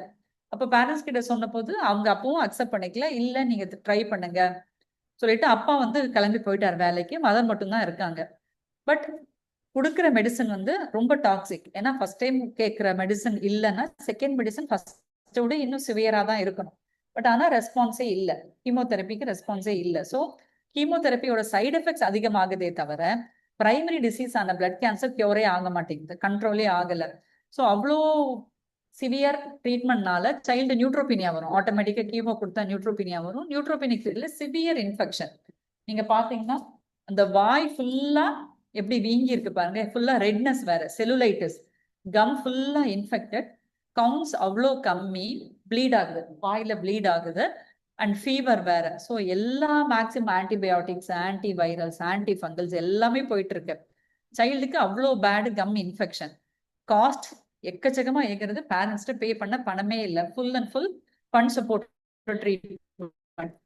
சைல்டு இவ்வளோ சிக்காச்சு. இப்போ நமக்கு தெரியுது சைல்டு ரொம்ப மோசமாயிட்டே போகுதுன்ட்டு. அண்ட் அந்த டைம்ல மதருக்கு சிக்கன் பாக்ஸ் வந்து மதர் போயிட்டாங்க. ஸோ பாட்டியும் இந்த குழந்தைய மட்டும்தான் ஹாஸ்பிட்டல்ல இருக்கு. டே டு டே குழந்தை சிக்காயிட்டே இருக்கு. இப்போ பார்த்தோம் வந்து ஒரு அம்மா குழந்தை இறக்கும் போது பக்கத்துல இல்லைங்கிறது அவங்களுடைய ஒரு லைஃப் லாங் பெரிய ஒரு அவங்களுக்கு ஒரு கில்ட்டி ஃபீலிங் இருக்கும். அவங்களால நிம்மதியாவே இருக்க முடியாது, அந்த குழந்தையோட கடைசி காலத்துல கூட இருக்க முடியலையேங்கிறதுக்காக. அதனால எப்படியுமே இந்த குழந்தைய நம்ம ஆஸ்பத்திரியில வச்சு உயிரை காப்பாற்ற போறது இல்லை, ஏன்னா குழந்தை மோசமாயிட்டே இருக்கு. ஸோ ஃபுல்லா பேரண்ட்ஸ் கிட்ட எக்ஸ்பிளைன் பண்ணிட்டு அட் ரிக்வெஸ்ட்னு சொல்லிட்டு டெத்ஸ் இது சம்மரி எழுதி கொடுத்து வீட்டுக்கு காமிச்சிட்டோம். குழந்தை போய் அடுத்த நாளே இறந்து போயிடுச்சு. ஸோ இதுதான் வந்து ஒரு பாலியேட்டிவ் கேர்ல எது பண்ணக்கூடாதோ அது பண்ணும். அதாவது இந்த சைல்டுக்கு ஆக்சுவலா ட்ரீட்மெண்ட் கொடுத்துருக்க கூடாது, வெறும் அதோடைய மெயின் பிரச்சனை என்னவோ அதை விட்டுட்டு பாக்கி சின்ன சின்ன கம்ப்ளைண்ட்ஸ் மட்டும் பார்த்துருக்கணும். பட் பேரண்ட்ஸ் வந்து நம்மள அவ்வளோ கம்பல் பண்ணாங்க கோவிட் டைம்ல, ஏன்னா வேற எந்த ஆஸ்பத்திரியுமே அப்போ இல்லை, கேன்சர் ட்ரீட்மெண்ட் வேற எங்கேயுமே கொடுக்கல. ஸோ நம்ம அவங்கள எவ்வளோ சொன்ன போதும் கேட்கல. இப்போ இந்த கேஸை வந்து நான் ராஜகோபால் சார்ட்ட டிஸ்கஸ் பண்ணோம். கோவிட் டைம்ல இந்த மாதிரி பேரண்ட்ஸ் சொல்லி நாங்கள் போட்டோம். கடைசியில குழந்தை அப்போ அவ்வளோ கஷ்டப்படுது. இப்போ எங்களுக்கு குழந்தைய பார்க்கும்போது வருத்தமா இருக்கு, நாங்கள் இது பண்ணியிருக்க கூடாது, இந்த தப்பு பண்ணியிருக்க கூடாது. ஆனா பேரண்ட்ஸ் வந்து எங்களை அவ்வளோ கம்பல் பண்ணாங்க. இப்போதான் சார் வந்து ஒரு டேர்ம் இன்ட்ரடியூஸ் பண்ணாரு, செல்ஃபிஷ் லவ். இது வந்து எல்லா பேரண்ட்ஸும் செய்யறது. அவங்களுக்கு என்னன்னா என் குழந்தைய நான் எப்பாடு பட்டாவது உயிரை காப்பாற்றணும், அதுக்கு என்ன பண்ணாலும் ஓகே, அந்த குழந்தை எவ்வளவு கஷ்டப்பட்டாலும் ஓகே. அவங்களை பொறுத்த வரைக்கும் அந்த குழந்தை இன்னும் கொஞ்ச நாள் உயிரோடு இருக்கணும். ஆனா அந்த கொஞ்ச நாள் உயிரோடு இருக்கிறது அந்த குழந்தைக்கு நன்மையா கெடுதலா? அது வந்து நாளுக்கு நாள் அவ்வளோ கஷ்டம், அவ்வளோ கொடுமை அதுக்கு. ஏன்னா லைன் கிடைக்காது, ஃப்ரீக்வெண்ட் லைன், அவ்வளோ ஆன்டிபயோட்டிக்ஸ் போகணும், வாய் வழியா எதுவும் சாப்பிட முடியல. ஸோ இவங்க வந்து எதை எக்ஸ்டெண்ட் பண்ணணும்னு நினைக்கிறாங்களோ அது ஒவ்வொரு நாளும் அந்த குழந்தைக்கு அவ்வளோ கஷ்டத்தை தான் கொடுத்துருக்கு. ஸோ பேரண்ட்ஸ் வந்து என் குழந்தைய காப்பாற்றணும்னு நினைக்கிறது வந்து selfish. It is love, but it is selfish. அவங்களுடைய டெசிஷன்னால கஷ்டப்படுறது யாரு? குழந்தை. பேரண்ட்ஸ் டெசிஷன் எடுத்துட்டாங்க, பட் கஷ்டப்படுறது குழந்தை. ஸோ இந்த மாதிரி சிச்சுவேஷன்ஸ்ல பேரண்ட்ஸ் செல்ஃபிஷ் லவ் எக்ஸ்பிரஸ் பண்ணும்போது டாக்டர்ஸ் வந்து அதை எப்படி புரிஞ்சுக்கிட்டு அதை கொடுக்காம இருக்கணுங்கிறது வந்து எங்களுக்கு இந்த கேஸ்ல வந்து ஒரு மிகப்பெரிய லெசன் கோவிட் டைம்ல. ஸோ நான் எங்க போனாலும் இந்த எக்ஸாம்பிள் சொல்லுவேன், selfish love parents. Okay, so இதுதான் ஃபர்ஸ்ட் கேஸ். செகண்ட் கேஸ் வந்து இது ஒரு 3-year-old சைல்ட் ஃப்ரம் நார்த். இதுவும் டிபிக்கல் கோவிட் டைம். இந்த போட்டோ ரொம்ப நேரம் பார்க்க வேணாம். ஸோ அந்த சைல்டுக்கும் ரெட்டினோபிளாஸ்டோமான்னு கண்டுபிடிச்சாங்க. பட் அப்போ கோவிட் டைம்ல ஆஸ்பத்திரி நிறைய கிடையாது, நார்த்ல எல்லாமே க்ளோஸ் பண்ணி வச்சிருப்பாங்க, வாரத்துல ஒரு நாள் மட்டும் வருவாங்க. ஸோ இவங்க போற டைம்ல அந்த இதுவே வார்டே க்ளோஸா இருந்திருக்கு. அப்புறம் மல்டிபிள் டைம்ஸ் பார்த்துருக்காங்க, அவங்க ஒன்றும் பிரச்சனை இல்லை, திருப்பி அமைச்சிருக்காங்க. அப்புறம் பெரிய கட்டியோட போய் நின்ற போது ஸ்கேன் பண்றாங்க. ஸ்கேன் பண்றதுக்கு அப்பாயின்மெண்ட் கிடைக்கல கோவிட்னால. அந்த ஸ்கேன் சென்டர் க்ளோஸ்டாவே இருக்கு. இங்க இருந்து அவங்க 8 மணி நேரம் 10 மணி நேரம் டிராவல் பண்ணி போனாதான் அந்த இடத்துக்கே போக முடியும். பட் ஃபைனலா இந்த டிலே ஆக அந்த கேன்சர் பரவி ஒருடைய ஃபேஸ் ஃபுல்லா, ஹெட், பிரெயின் உள்ள எல்லா இடத்துலயும் பரவிடுச்சு, போன்ஸ் எல்லா இடத்துலயுமே பரவி இருக்கு. இந்த டைம்ல வந்து உங்களுக்கு எப்பவுமே இந்த அளவுக்கு ஒரு பேட் அல்சர், ரொம்ப ஃபவுல் ஸ்மெல்லிங்கா இருக்கும். உங்களுக்கு தெரியும் இல்லையா? சைல்டு வந்து ஒரு மாதிரி அன்கான்சியஸா, பேசல, சாப்பிடல, தூங்கல, நடக்காது, பெட் ரிடன் அந்த மாதிரி இருந்தாங்க. உங்க ஃப்ரெண்ட்ஸ் எல்லாம் சேர்ந்து கொஞ்சம் மணி கலெக்ட் பண்ணி ட்ரெயின் பிடிச்சி சங்கர் நேத்ராலயாக்கு அனுப்பிச்சு விட்டாங்க சென்னையில. இங்க வந்து அவங்க பார்த்துட்டு இது வெரி பேட் கேன்சர், எங்களால் ட்ரீட் பண்ண முடியாதுன்னு ராமச்சந்திரா காமிச்சிட்டாங்க. ராமச்சந்திரால வந்து இந்த அல்சர் இருக்கு இல்லையா, இது வந்து ஐசியூல அட்மிட் ஆச்சு. நைட் ஃபுல்லா அந்த அல்சர்ல இருந்து அவ்வளோ ப்ளீட் ஆகுது, அது ஸ்டாப் பண்ணவே முடியல. ஸோ நைட் ஃபுல்லா ஒரு பிஜி காசை வச்சு அந்த வூண்டு மேல அப்படியே ப்ரெஸ் பண்ணிட்டே நின்று இருந்தாங்க. ஏன்னா ப்ளீடிங் அப்படியே அடிச்சுக்கிட்டே இருக்கு. இந்த சைல்ட கண்டிப்பா காப்பாற்ற முடியாது. ஏன்னா ரெட்டினோபிளாஸ்டோமா இந்த அளவுக்கு மோசமானது, காப்பாற்ற முடியவே முடியாது. ஆனா நீங்க வேற என்ன பண்ணாலும் இந்த அல்சர் வந்து குறையாது. நீங்க என்ன டெய்லி ட்ரெஸ்ஸிங் பண்ணி ஆன்டிபயோட்டிக்ஸ் கொடுத்தாலும் குறையாது. ஏன்னா இது ஃபுல்லா கேன்சர் குரோத். இது கீமோதெரப்பில மட்டும்தான் குறையும். ஸோ இந்த அளவுக்கு பேட் ஸ்டேட்டஸ்ல இருந்தாலும் இந்த இடத்துல நம்ம கீமோ கொடுத்துதான் ஆகணும். போன கேஸ்ல கீமோ கொடுத்துருக்க கூடாது, கொடுத்ததுனால அந்த குழந்தை அவ்வளோ கஷ்டப்பட்டது. ஆனா இந்த இடத்துல இதுதான் பாலியேட்டிவ் கீமோ. இந்த கீமோ கொடுக்கறதுனால இந்த குழந்தையோட கஷ்டம் கம்மியாகுது, நம்ம அதிகப்படுத்தல. ஸோ 3 சைக்கிள் 4 சைக்கிள் கீமோ கொடுத்தோம். ஒவ்வொரு ஸ்டேஜா குறைஞ்சு ஃபைனலா இந்த ஸ்டேஜ் நார்மல் ஸ்டேஜுக்கு வந்துருச்சு. இதை விட இன்னும் கூட கம்மியாயிடுச்சு அடுத்த சைக்கிள்ல. பட் ஆனா 5th சைக்கிளுக்கு அப்புறம் சைல்டுக்கு ஃபிக்ஸ் வந்தது. அதுக்கப்புறம் ஃபிக்ஸ் வந்து அன்கண்ட்ரோல்டாகி குழந்தை ஐசியூல இறந்து போயிடுச்சு. ஸோ இந்த ஹோல் ட்ரீட்மெண்ட்ல நமக்கு தெரியும் இந்த குழந்தைய காப்பாற்ற முடியாதுன்னு. பட் அதையும் மீறி கீமோ ஏன் கொடுத்தோம்னா தட் இஸ் பாலியேட்டிவ் கீமோ. சைல்டோட சிம்டம்ஸை கம்மி பண்ணது, சஃபரிங்கை கம்மி பண்ணது, குவாலிட்டி ஆஃப் லைஃபை இம்ப்ரூவ் பண்ணுது. அதுக்காக கொடுக்குற மருந்து தான் பாலியேட்டிவ் கீமோ. அதே மாதிரி ஒரு பெரிய கட்டி இருக்கு, அதை ஆப்ரேஷன் பண்ண முடியல, கீமோ கொடுத்தா கேட்கல, இல்லை கீமோ கொடுத்தா ஒர்க் ஆகிறதுக்கு ரொம்ப நாள் ஆகும், அப்படிங்கிற டைம்ல நம்ம அதை ரேடியேஷன் கொடுப்போம். ஃபைனலா அந்த டிசீஸை கியூர் பண்ண முடியாது. பட் அந்த ரேடியேஷன் கொடுக்கறதுனால அந்த கட்டியில இருக்கிற வலி கம்மியாகுது, வீக்கம் கம்மியாகுது, குழந்தை வந்து வலி இல்லாம இருக்குன்னா that is called as palliative RT. So பாலியேஷன்லயும் கீமோதெரப்பி இருக்கும், சர்ஜரி இருக்கும், ரேடியோ தெரப்பி இருக்கும். எதுக்காக பண்றோங்கிற ஐடியாவை பொறுத்து அது பாலியேஷனா கியூரேட்டிவா நம்ம. So this is the second case scenario where palliative கீமோனால இந்த சைல்டோட quality of life was very good. வேற ப்ரீவியஸ் கேஸ்ல பாலியேட்டிவ் கேர்ல இருக்க வேண்டிய சைல்டுக்கு ஒரு கீமோ கொடுத்ததுனால சைல்டு எவ்வளவு சஃபர் ஆச்சுன்னு பார்க்க. Okay, so final thing is death. It is not extinguishing the light, it is putting out the lamp because the dawn has come. By Rabindranath Tagore. It's a very good saying which I like it very much. So finally, and the Indian Association of Palliative Care Society oda policy statement enna, palliative care is a human right. Every individual has a right for a good, peaceful and a dignified death. Thank you. Thank you, ma'am. Thank you, ma'am. Thank you, ma'am. Really, the class was very excellent, ma'am. Thank you.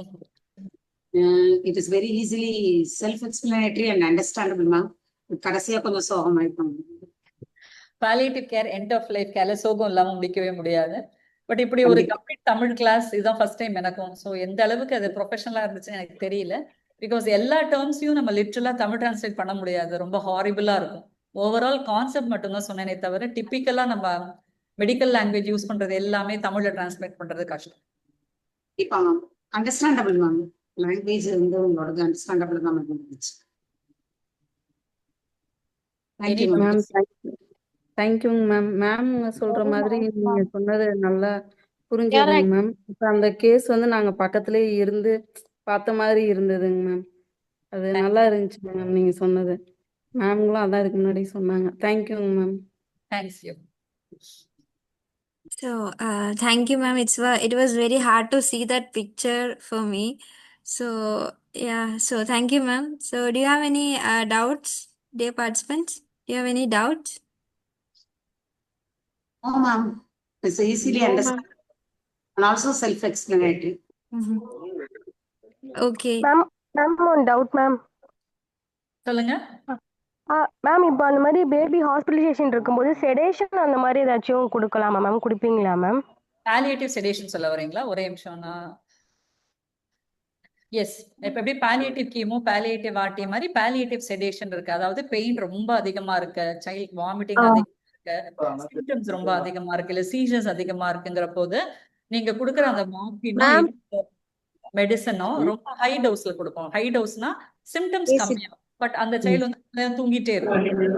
That is called as palliative sedation. ஆனா குழந்தை தூங்கிட்டே இருக்குன்னு feel பண்றதை விட child is pain free, child is symptom free. அதுதான் முக்கியம். கண்ணு முன்னாடி குழந்தை முழிச்சிருக்கு, ஆனா வலியில துடிச்சுட்டே இருக்கிறது பெட்டரா? ஒரு பேரண்டால அதை பார்த்து சகிச்சுக்க முடியுமா? இல்ல குழந்தை தூங்கிட்டு இருந்தாலும் பரவாயில்ல, ஆனா வலி இல்லாம இருக்கு. தூக்கங்கிறது ஆக்சுவலா அந்த மெடிசனோட சைடு டிப்ரெஷனா இருக்கலாம், செடேஷனா இருக்கலாம்.